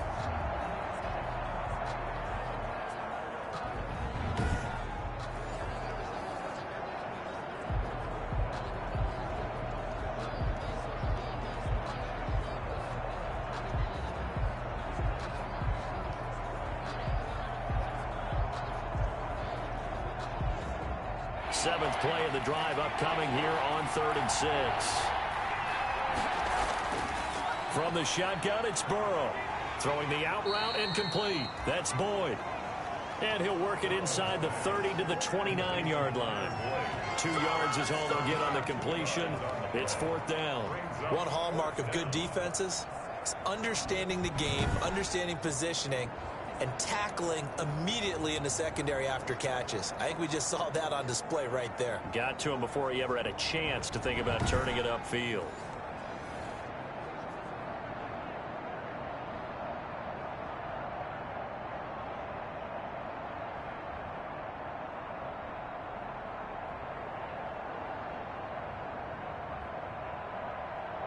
So out comes a field goal team now for the 2nd time here today. Made his first. This now from 46 yards away. And this is right down the middle as he puts it through. And that will tighten this one up a bit. Now a one-score game at 20-13. So the scoring drive encompasses 9 plays, and the net result, 3 points. Take your disappointment and put it aside. 9 plays. Yeah, they want to end up in the end zone with a touchdown. I get that. But sometimes those 9-play drives pay dividends later with another 9-play drive that culminates in a touchdown when they wear down a defense. Fielded just outside the goal line. And he'll be stopped up at the 25. First and 10 at their own 25-yard line. Miami set to take over. And a tight game after punting last time. See if they can get something going on this drive. As they head to the field now, with the game this close, you've got to feel there's a sense of urgency for them going on offense right now. But they have to do it without letting panic creep in and affect their play. Tua and the Dolphins now with a 1st and 10 at their 25-yard line. A handoff to Breida to begin the drive. And he's upended after a gain of 2 out to the 27. Oh, that's a real nice job there by the defense in front. They just engaged and held their ground. But how about the guy who made the play? We often talk about whether they take a good first step or not.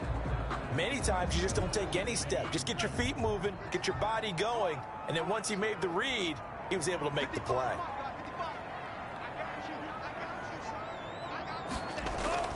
On 2nd down, a run with Breida. And he'll push his way forward to about the 32. And there we saw one of the downsides of blitzing during a rundown, because sometimes you get out of your gaps. You don't fit the run quite as well because you're headed towards the ball carrier with abandon.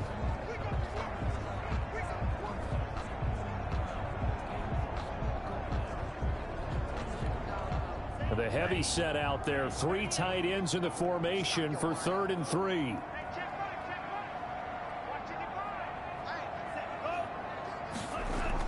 They'll try to pick this up on the ground with Breida. And he's able to get the first before he's taken down at the 36.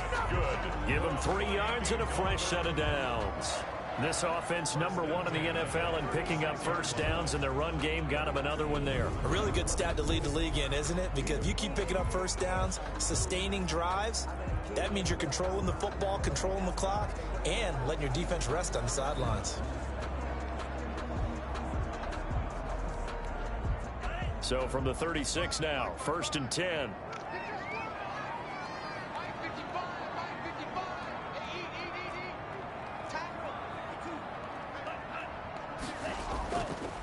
Here's Breida.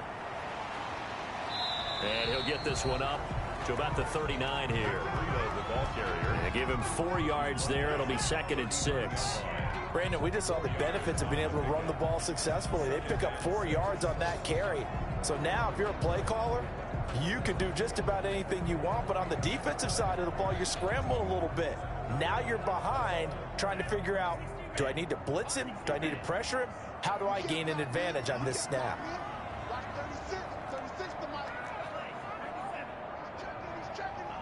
Now here's a whistle as flags come in.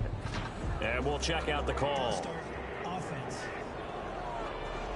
Now they nab the rookie there for the 5-yard penalty. So much going through his head. You know it just has to be, right? All of his assignments, and realizing every game he plays, one of the better players in the league will be opposite him.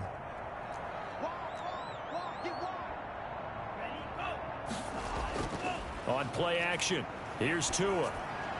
He gets this complete to Shaheen, the tight end. Call it a pickup of 7, and that's going to bring up a 3rd down. That's a staple of this offense. Drag route to the tight end. Yeah, he's unable to use his size to break off much more yardage after the catch, but still an effective gain nonetheless.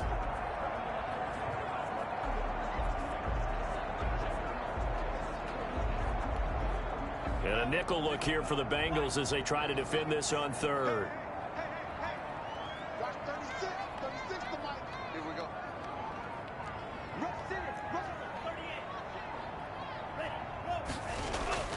From the gun, it's Tua. And it's caught by Parker. And he is going to have the Dolphins first down as he's able to get 8 yards there on 3rd and 5. Tua to Parker there for the Miami first. And that's understanding where the markers are, because it's not just running to them. Because on the catch, you can actually be pushed back before the first down. It's getting past it and allowing that opportunity to drift back towards the first down line and still having picked it up. Really well run.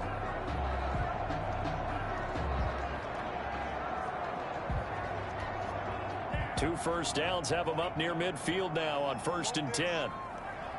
Mike, 55. Check 55. Mike, watch the pass. And they'll let the quarterback keep it here on 1st and 10. And he's going to be swallowed up. Sacked back at the 45-yard line. The Clemson product, DJ Reader, got in for the sack. And they weren't in zone coverage. They were in man, and each man did his job. And that looked like vintage, old-school coverage, didn't it? Man coverage reminded me of an old Raiders team. They had a Hall of Famer at one corner and a Defensive Player of the Year at the other, and they just locked people down.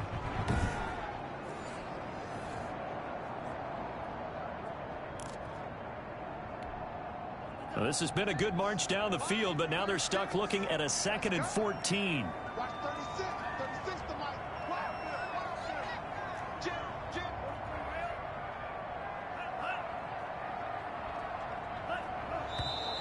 Now whistles and a flag, and I believe a Dolphin got going a little early. Offense. And that'll set them back 5.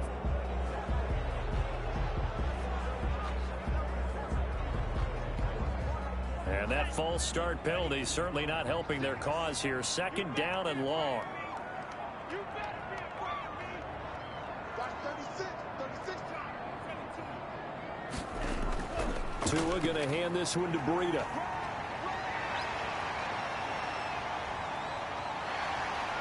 And he'll take this into the end zone for a Dolphins touchdown. Matt Breida with his 13th touchdown of the year and 2nd of the game. And the Dolphins are able to extend that advantage.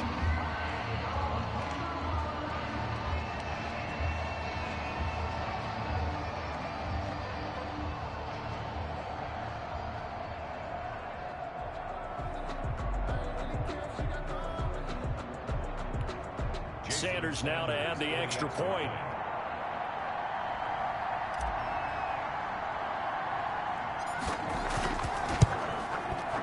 So he missed his first 2, but this time it's good, and that'll extend the lead. So that drive goes 8 plays, and it was Matt Breida who had the touchdown run to put an end to it.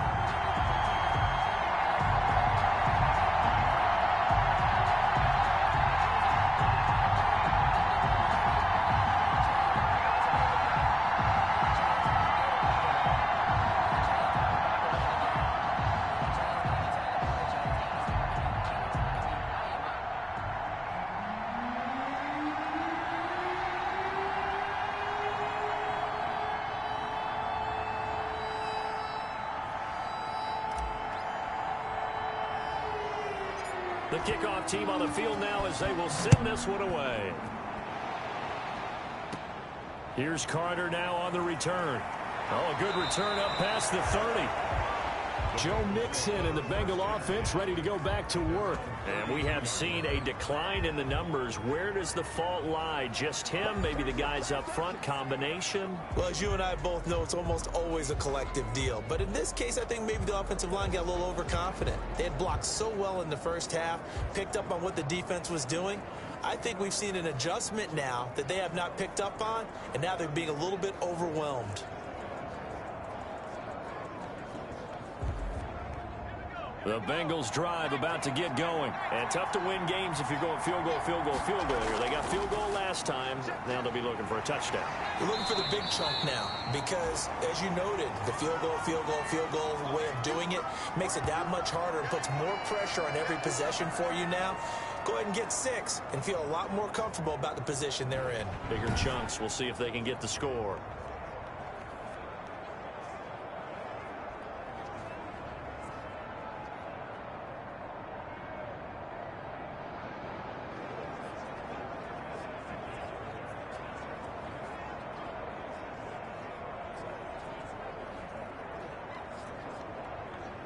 second and 6. No, scratch that. Second and 7. Once again, they run with Mixon. And he'll get up near the 45. They'll spot it at the 44. 9 yards to pick up there, and it's a first down. I'm okay with the call there. In fact, I actually like it. I know they're down a couple of scores, but the running game worked in that situation. I would continue to go in that direction.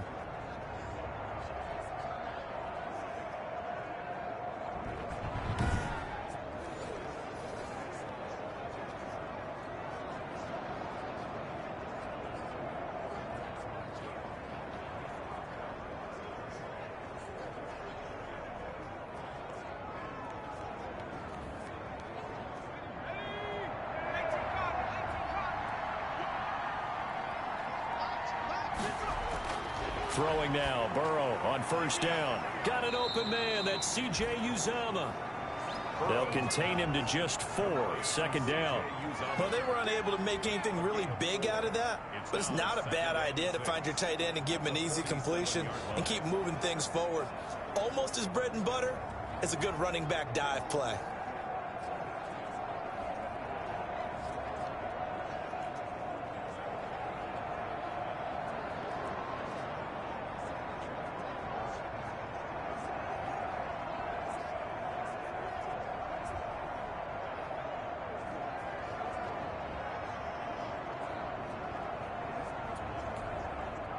Four yards on that last completion, so that sets up second and 6. Out of the gun, it's Burrow. And that's going to be intercepted by the Pro Bowler, Xavier Howard. And he will bring it back. It's a pick 6 and a Dolphins touchdown. It goes without saying, but I'm going to say it anyway. That's a ball he would like to have back, and it lands right in the lap of the defender from there. He doesn't have very far to go before he gets to the end zone, and he got there in a hurry.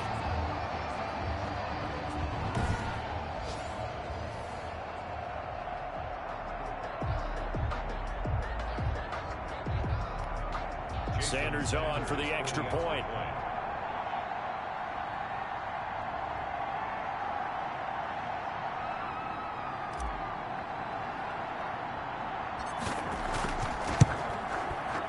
These have been no picnic for him so far. He's missed 2, but this one is good. So the defense creating some points, not only getting the interception, but then returning it to the end zone for the pick 6.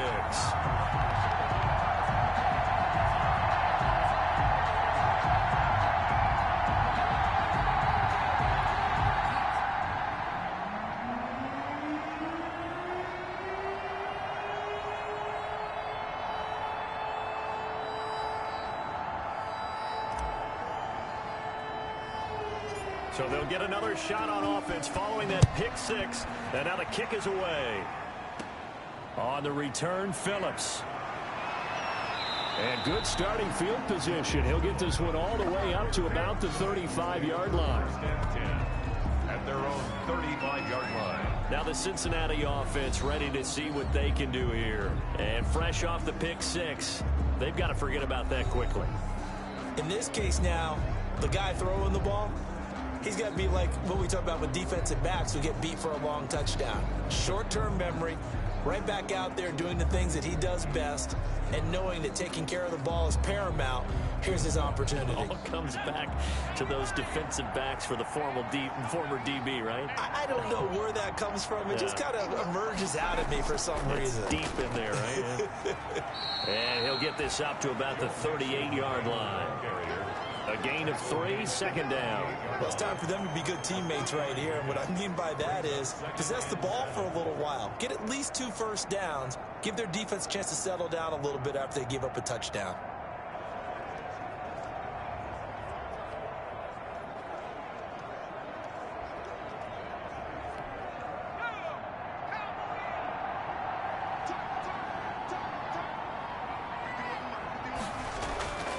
On second down, here's Burrow.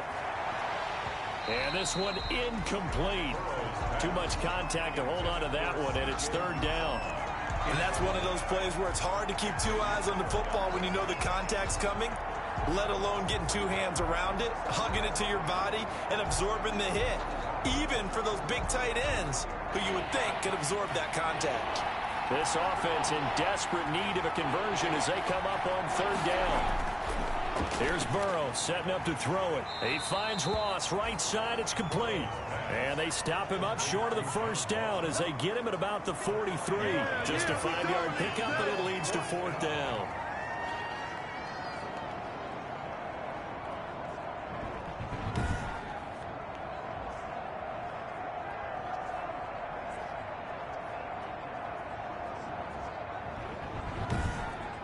And they're not going to get to the line to run another play. So we will switch ends as the third quarter has come to a close. We'll return with more after this. You're watching the NFL on EA Sports.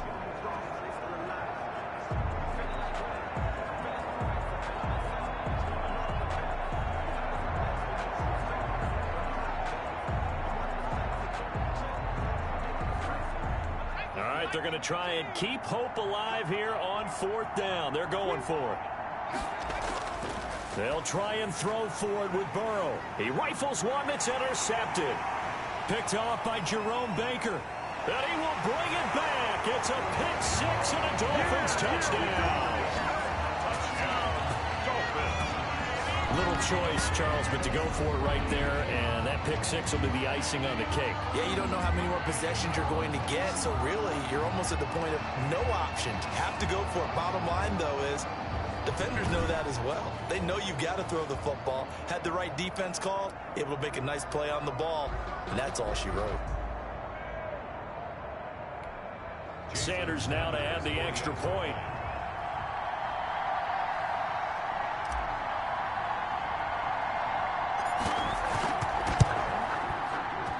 That'll increase their lead to 28. A heck of a play there defensively, getting the interception, navigating his way into the end zone for the touchdown.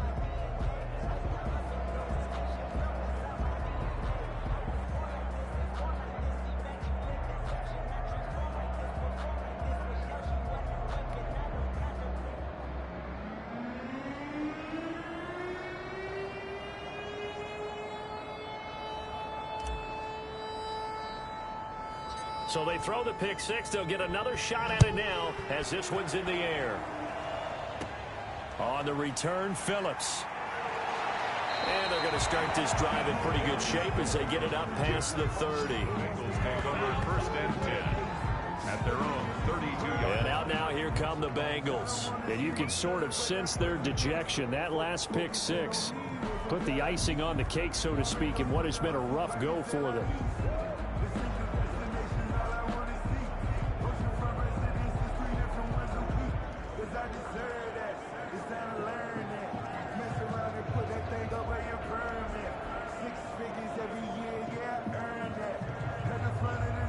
Going to lead up the Bengals here, 1st and 10 at about the 32. After the pick six, they go right back to the air. And able to get this one across the 45 before he's brought down. 15 yards is the pickup there, and the drive starting very nicely. First down. That was a fun one to watch right there. A nice in-breaking route and plenty of room in the middle of the field. And he was able to get behind the linebackers and grab the completion for a really good pickup.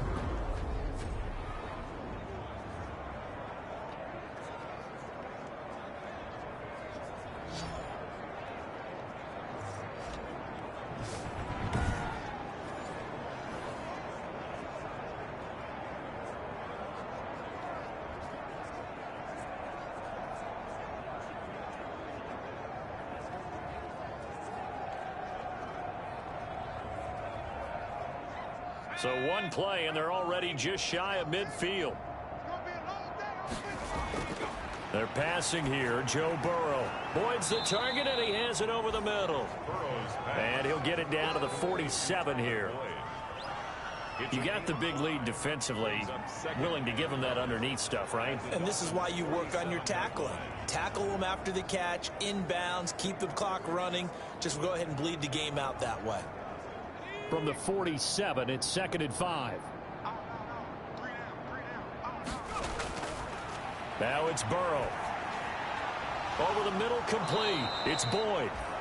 And he's got another first down as he's brought down at the Dolphins' 32-yard line. The Bengals passing game finding a rhythm. They've got another first. Well, this game was decided a while ago, and that completion there is going to artificially inflate his passing numbers. So right now, the only one really applauding probably his agent as he thinks about angling for a new contract.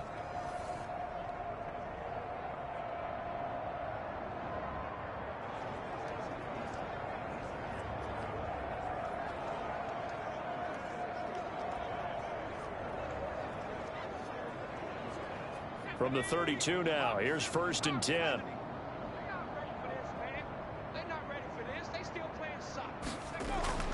Throwing again, it's Burrow. They'll set up the screen here to Mixon. He's going to go out of bounds, but he takes this one down just shy of the 20. Oh, now Hopkins slow to get up here. We'll get an update when we come back to Miami.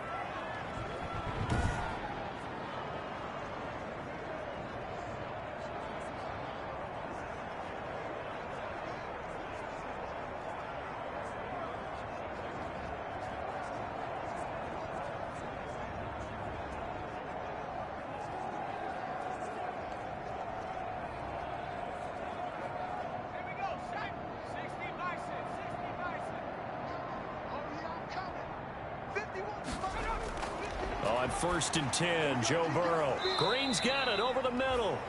And he's brought down just outside of the 10 at the 11. It'll be a pickup of 10 yards. And that'll make it 2nd and a foot or so. So 5 plays on this drive, Charles. All passes, all completions. And just like that, they're in the red zone. And don't you think the playbook opens up a little bit more now? Because all they've done is throw the football. If you want to run it now, you may very well have them fooled.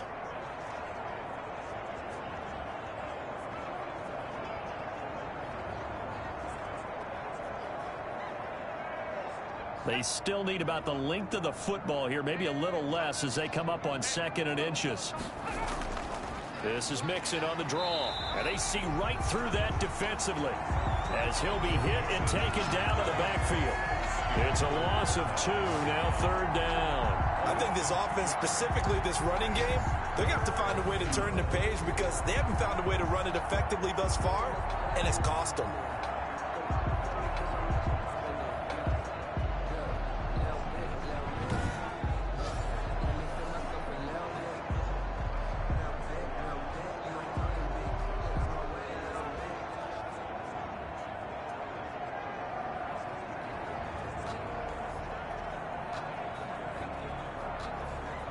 Dolphins bring on an extra defensive back on 3rd down.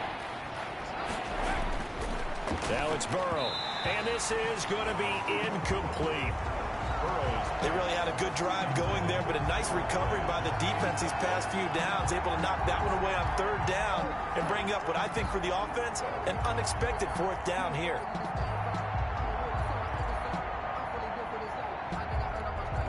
And they're indeed going to go for it here on 4th down.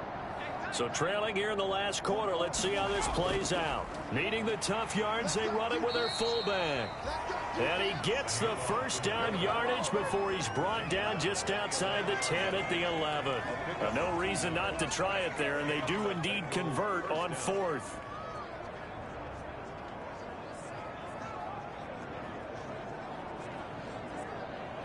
Now a 1st and 10 at the 11.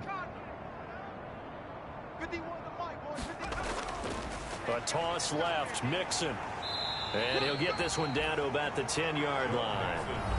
Just a yard on the first down carry, so it's 2nd and 9. 1 yard gain brings up 2nd and 9 at the 10-yard line.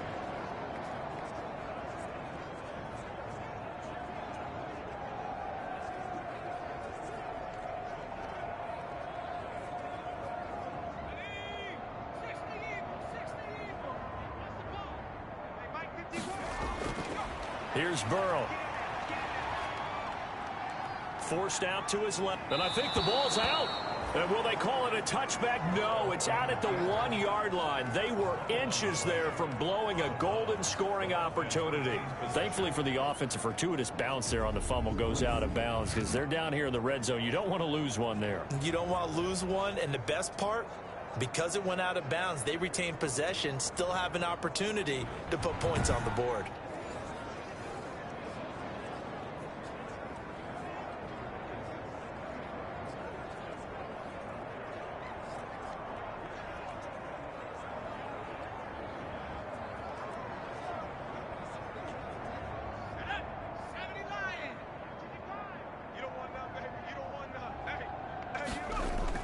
Here's a run with Mixon into a mass of bodies, and I think they held him out. They did. Call it no gain, and it's going to be 2nd and goal. They're right there at the 1. No gain, but don't let that stop you. Line back up and keep going at them. If I'm them, I'm thinking about going at it 4 straight times. On 2nd and goal, one man stands in the backfield, and that's Mixon. And now they will throw it with Burrow. And that is caught. He's got it for a Bengal touchdown. A.J. Green, his 4th touchdown on the year. And the Bengals are able to cut into this lead. Obviously, the scoreboard right now is not the friend of this rookie quarterback. But, hey, a touchdown pass there maybe builds a little confidence. Every rep is valuable when you're a rookie. Every time you step up and throw the football, there's a lesson to be learned. Yeah, he took advantage of a little bit of loose coverage there with the lead. But at the same time, got it done. It'll take a little bit of satisfaction away from that throw. Here's Bullock now for the extra point.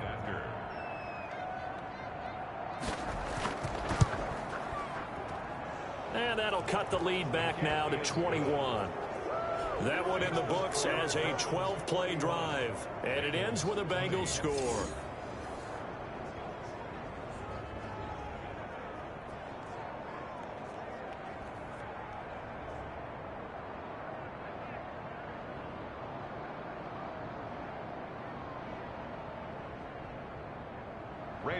Now Bullock will send this one away after the touchdown.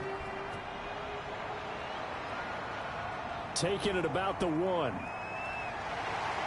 And he'll go down as this drive will start at the 25-yard line. Charles, you said earlier this defense is probably going to need to hold these guys right around 20 or under that if they were going to have a chance. It was evident pretty early on that wasn't going to happen. Yeah, they left 20 behind a long time ago in this game, didn't they? It looks like they're headed towards a big, big number. But 20 was the threshold because that kept them in the ball game and kept the pressure off of their own offense. Tagovailoa and the Dolphins come up 1st and 10 at their own 25-yard line. They'll begin the drive with Breida. And he'll get this one up to the 26. Number 22. Give him a couple on the carry there. 2nd and 8. Brandon, I've got to think this offensive line has got some smiles on its faces. And I know it sounds crazy, but they practiced for this back in training camp. They knew they'd be in situations where it'd be extra defenders in the box coming after them, trying to keep them from locking down a game. Right now, they want to show the world they're up to the challenge.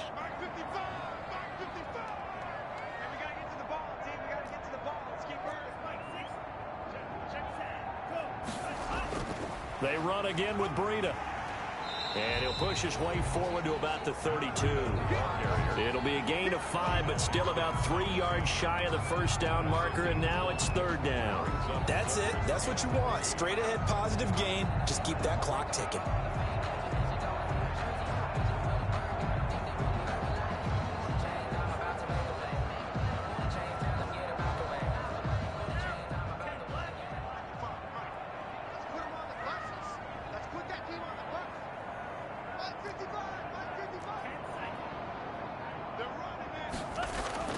On 3rd down, a run from Breida. And boy, he is very close to a first down, but from where they're spotting that football, he's going to be a foot or so short. Give him 3 yards there as that'll take us to 4th down. So where'd all that running room that he had in the first half go? Because it looks like it's drying up a little bit here. Someone made some adjustments, it appears, at least on this drive.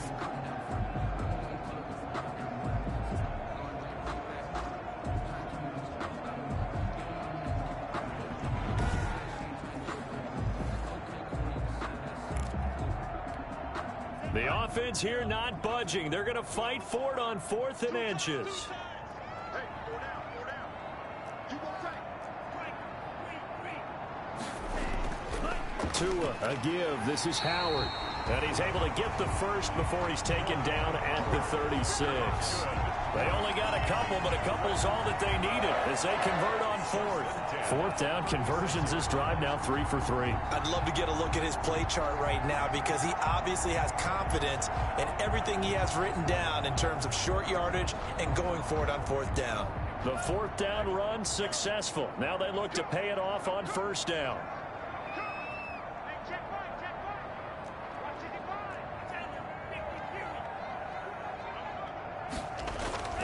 They run with Howard. And this will be stopped at the 44. That one good for 7 yards. The tackle by Logan Wilson. It's a gain of 7. Brings up 2nd and 3 at the 44-yard line.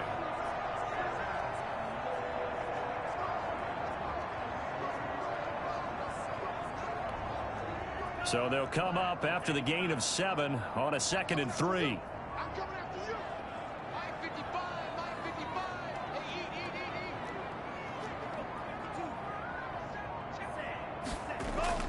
eat. Now it's Breida.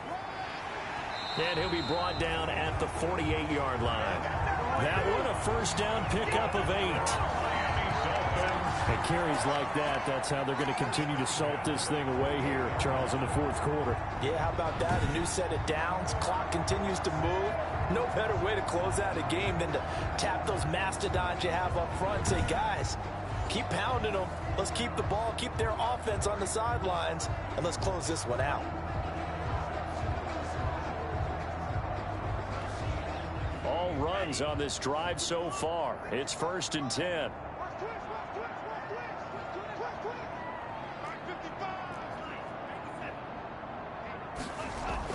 They run with Breida. Big Geno Atkins there to bring him down. At the end of all that hitting and hollering, it was a 4-yard run, so the offense is going to go back down and feel pretty good about themselves. Defensively, you have to feel okay because you didn't let it turn into a bigger run, but the goal, shut it down for 2 yards or less. That's when you start to feel good about yourselves.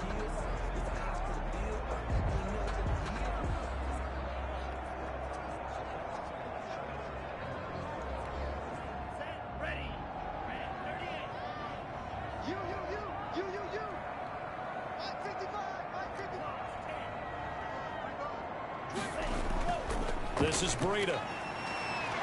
He's got a 1st down and more inside the 30. And all the way in for a Miami touchdown.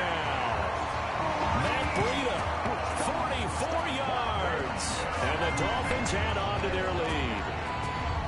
I know I should keep the focus and the spotlight on the hero that just scored, but tackling's been an issue for this defense all game long. I can't set that aside.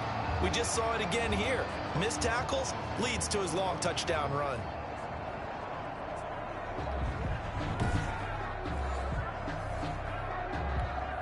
Sanders on for the extra point.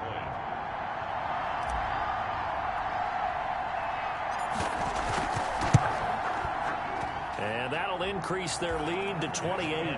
So that one, an 8-play drive, it spans 75 yards. And it was Matt Breida who had the touchdown run to put an end to it.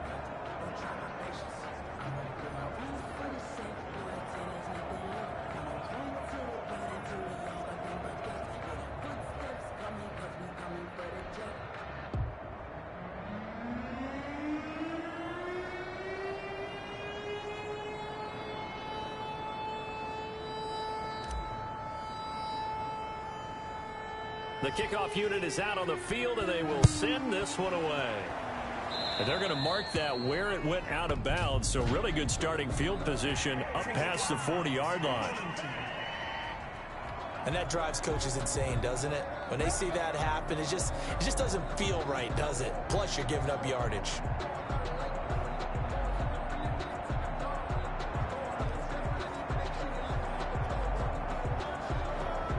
Good starting field position for them as they come up 1st and 10 at their own 43.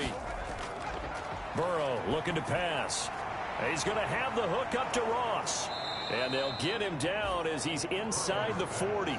19 yards there on the catch and run. A gain of 19 yards. Well, this game is certainly pretty well over. They can go ahead and mark it in the win column. But as a defense, they don't want to get so soft now that everybody just throws the ball all over the place against them, gets big yardage, and puts points on the board. They have pride, too, on that side of the ball.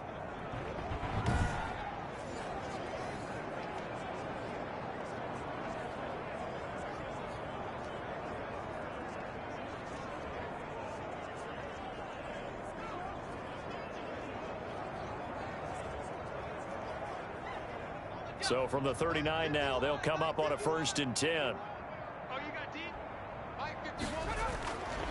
Now they'll throw here out of the gun. And that's going to be incomplete. Too tough to hold on to that one. It's 2nd down.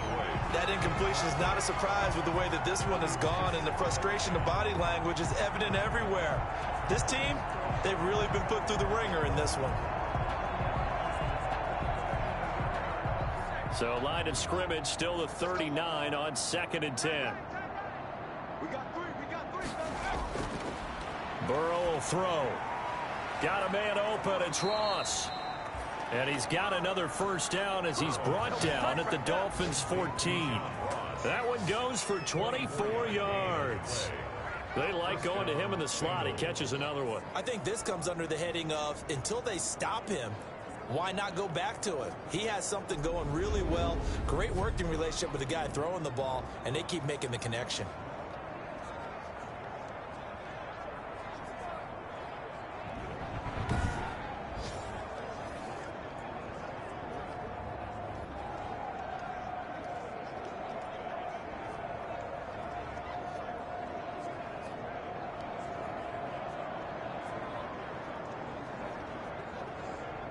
Here's a 1st and 10 at the 14-yard line. Pick it up. It's our time, guys. Our time. Let's get off the field. Let's get off the field. Burrow going to give this to Mixon. And he's brought down just outside of the 10 at the 11. Bobby McCain here, the one who brings him down. Typically, we think it's the strong safeties that are better tacklers, especially closer to the line of scrimmage amidst traffic. But in this case, how about the free safety coming up and making the big-time play? 6 yards left on 2nd down.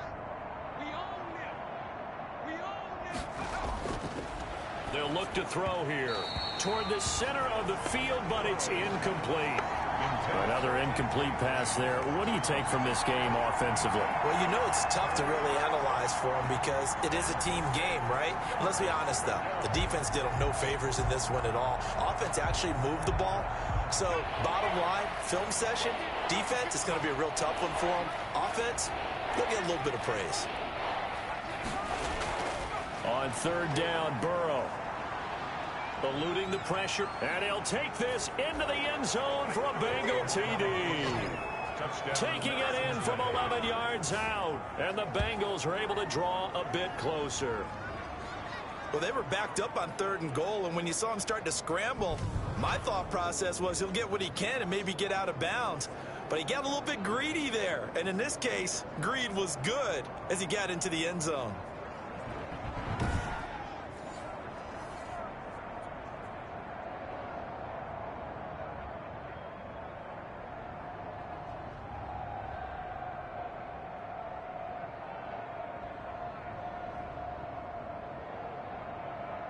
Now Bullock to add the extra point.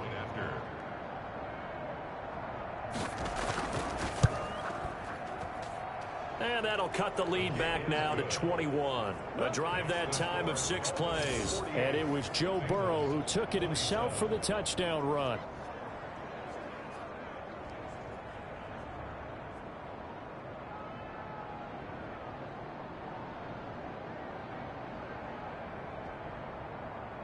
So still lots of work left to do, but here comes the onside kick. And the Dolphins are going to recover. Well, 4th quarter, they felt like they needed the football back. Unfortunately, they couldn't get it. And I know we've brought analytics into the game, and someone has said here that the data says that when a team's expecting an onside kick, 80% of the time, the team expecting it, they do actually recover the ball, which is what we saw here. I just wonder if that number is much more of a anecdotal type of a number. Kind of like when the coaches tell us, well, when you score on special teams, 93% of the time you win the game. I'm still waiting to see that number is empirical.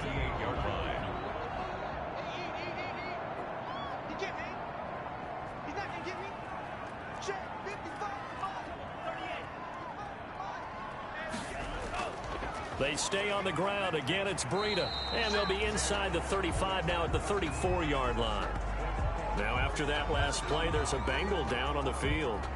We'll get an update when we come back to Hard Rock Stadium.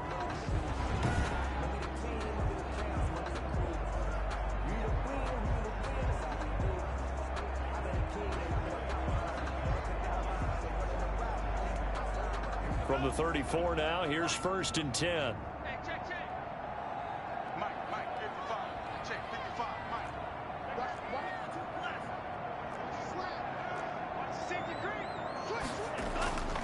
Now a give to Breida. And this will be a gain of 5 as he gets it to the 30. Oh, that's one to warm the hearts of all those old school football players, isn't it? Tough, hard, gritty run, got behind his pads, bowled over a few people. Look at that one, right up the gut. Saw it through 3 quarters, no reason to lighten up now. 2nd and 5. 55, my God, 55. I'm coming after you. I'm coming after you. On the handoff, this is Breida. About 3 yards there to the 27. One of the best around, Big Geno Atkins there on the stop, an 8-time Pro Bowler, including each of the last 6 seasons.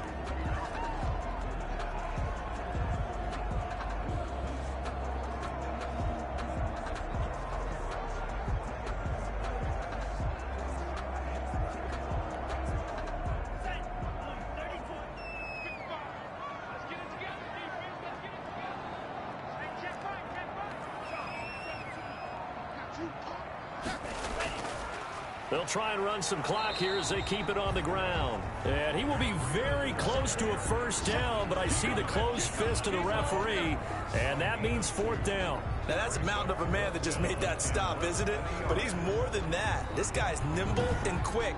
More than a space eater, he just made a great play there.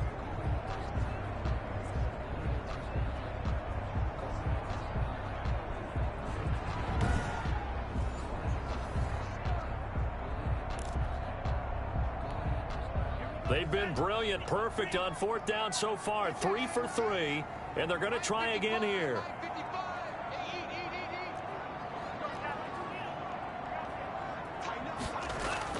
They run for it with Breida, and he's going to get the 1st down as they bring him down at the 23. They only got a couple, but a couple's all that they needed as they convert on 4th. Well, I don't think there's any question, Brandon, at this stage, the stop troops, the defensive guys, they got to use their 3 timeouts here. They've got to stop them and get the ball back. Yeah, if you're in that 2 to 3 score deficit window that they're in now, you got to get it ASAP. Yeah, no doubt about it. Stop them, use your timeouts. Easier to move the ball on offense without timeouts than to stop them on defense without using them. The 4th down run successful. Now they look to pay it off on 1st down.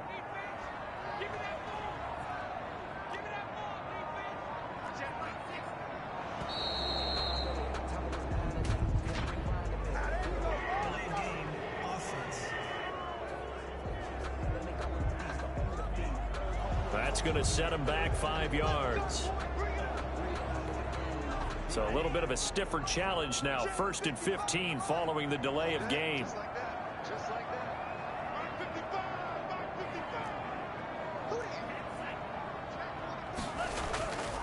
Now a handoff here to his running back.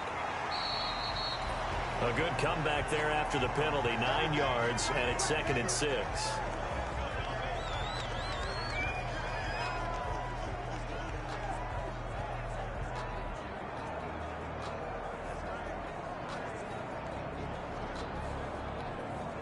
Coming up on the final 2.5 minutes. And boy, has it been fun to watch this offense operate. Quite the display, and now they look to polish it off.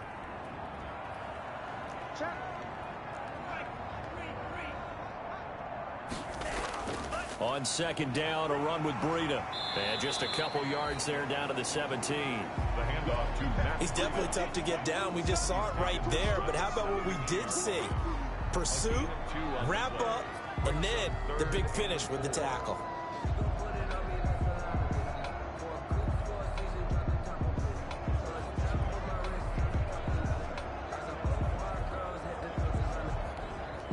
This will be the 8th play of the drive here. 3rd and 4. 57. Mike, 57. Watch it. 50 period. Safety's creeping.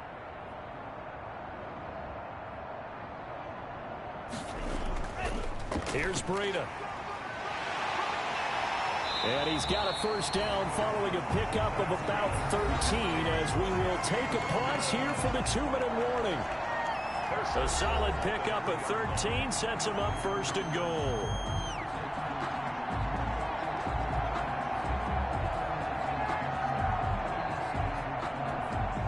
So the Dolphins have it as we welcome you back in. They've got it 1st and goal in a game that appears to have already been decided. They'll try to run with Breida. And he takes it into the end zone for the Dolphin touchdown. A 3-yard touchdown run. And the Dolphins are able to grow their lead. And that rushing touchdown is 4th, puts him just one shy of the NFL record in a single game. And we all know he would love to get to that record and even beyond it. But he doesn't need to in order to impress in this one, does he? What a performance. What an absolute great game that he's had here in this one.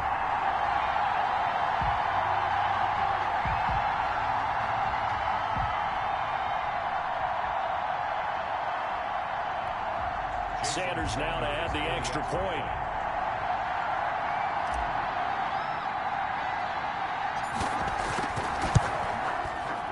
And that'll increase their lead to 28. A 10-play drive that time. And it was Matt Breida who had the touchdown run to put an end to it.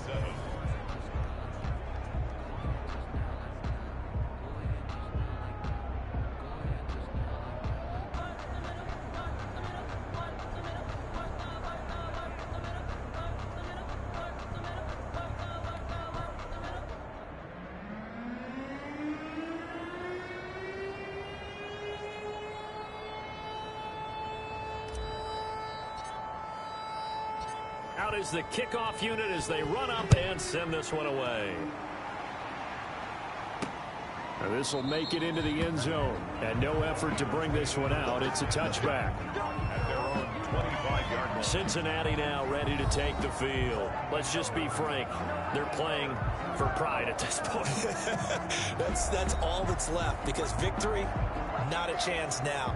And I can't wait to see how they actually go about doing it, because there are a lot of people watching the body language of the guys on the field now, and if they call plays they want executed, they need to do that and do it really well.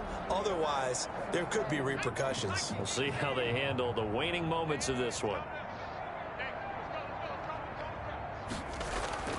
They will throw on first down with Burrow. And he's got his favorite target yet again. It's complete. A gain of 6 there on first. When you see zone defense and you know you've got a drag route on as your primary call, you've got to be really careful as a passer about how far you let your guy go, because he might wander into some tough coverage. They'll come up now 2nd and 4 from the 31. Now Burrow. And he went nowhere. He'll lose yardage back to the 29. Now the Bengals going to use the first of their timeouts, as they'll get it with just over 90 seconds to go in the ball game.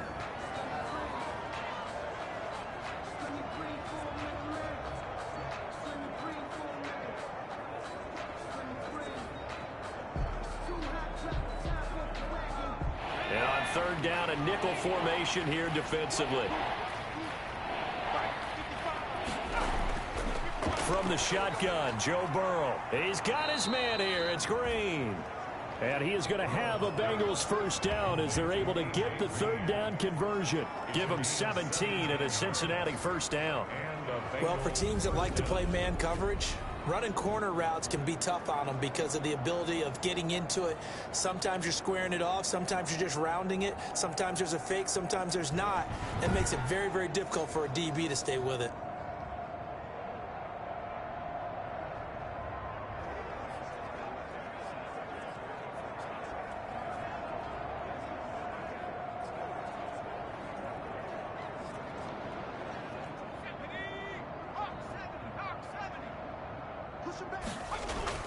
Now Burrow on first down. He'll try and set up the screen. It's complete. And they went the wrong way there. Losing yardage back at the 43-yard line. And despite the completion, they're going to wind up losing 3 there. Second down. You know what the key to a good screen pass is, don't you? Bet you're going to tell me good blocking? Well, good blocking eventually. But first is good acting. You want to let the defenders go past you, leak out to whichever side or even in the middle where you want to set up the screen, and then you do your blocking. How about the read, though, by the defensive guys? They weren't fooled at all and actually ran with the lineman to where the play was and smothered it for a loss of yardage. The loss of 3 on that first down pass play. Now 2nd and 13. The Dolphins get there this time, and they bring him down. The Bengals going to use the second of their timeouts as the clock will stop with 45 seconds left to go in the game.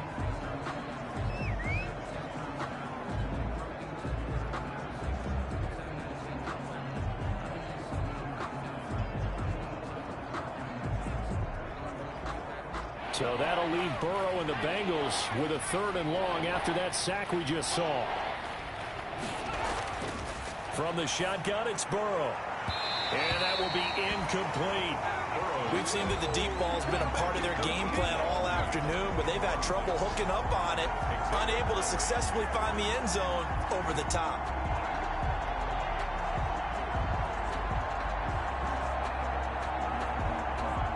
The offense going to stay out there. They've converted once, failed once. What can they do here on 4th down? Here we go. It's Burrow on 4th down. Now a desperation throw deep downfield. And it's incomplete. They cannot convert, and they turn it over. They had to go for it with such little time remaining, and the Dolphins get the football in great field position. Out comes the Miami offensive unit now. They get set to take over. And it would seem as if their 3-game winning streak is about to go to 4, but still a little work to do as they start 1st and 10.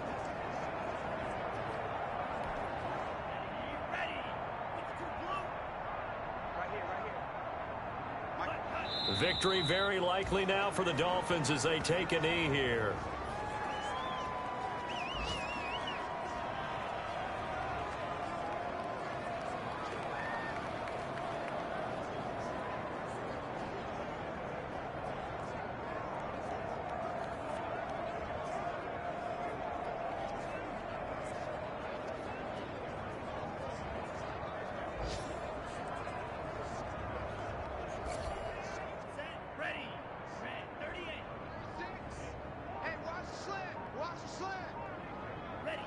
Victory very likely now for the Dolphins as they take a knee here. Well, Charles, it's one thing to win. It's another thing to win and put up the amount of points that they did.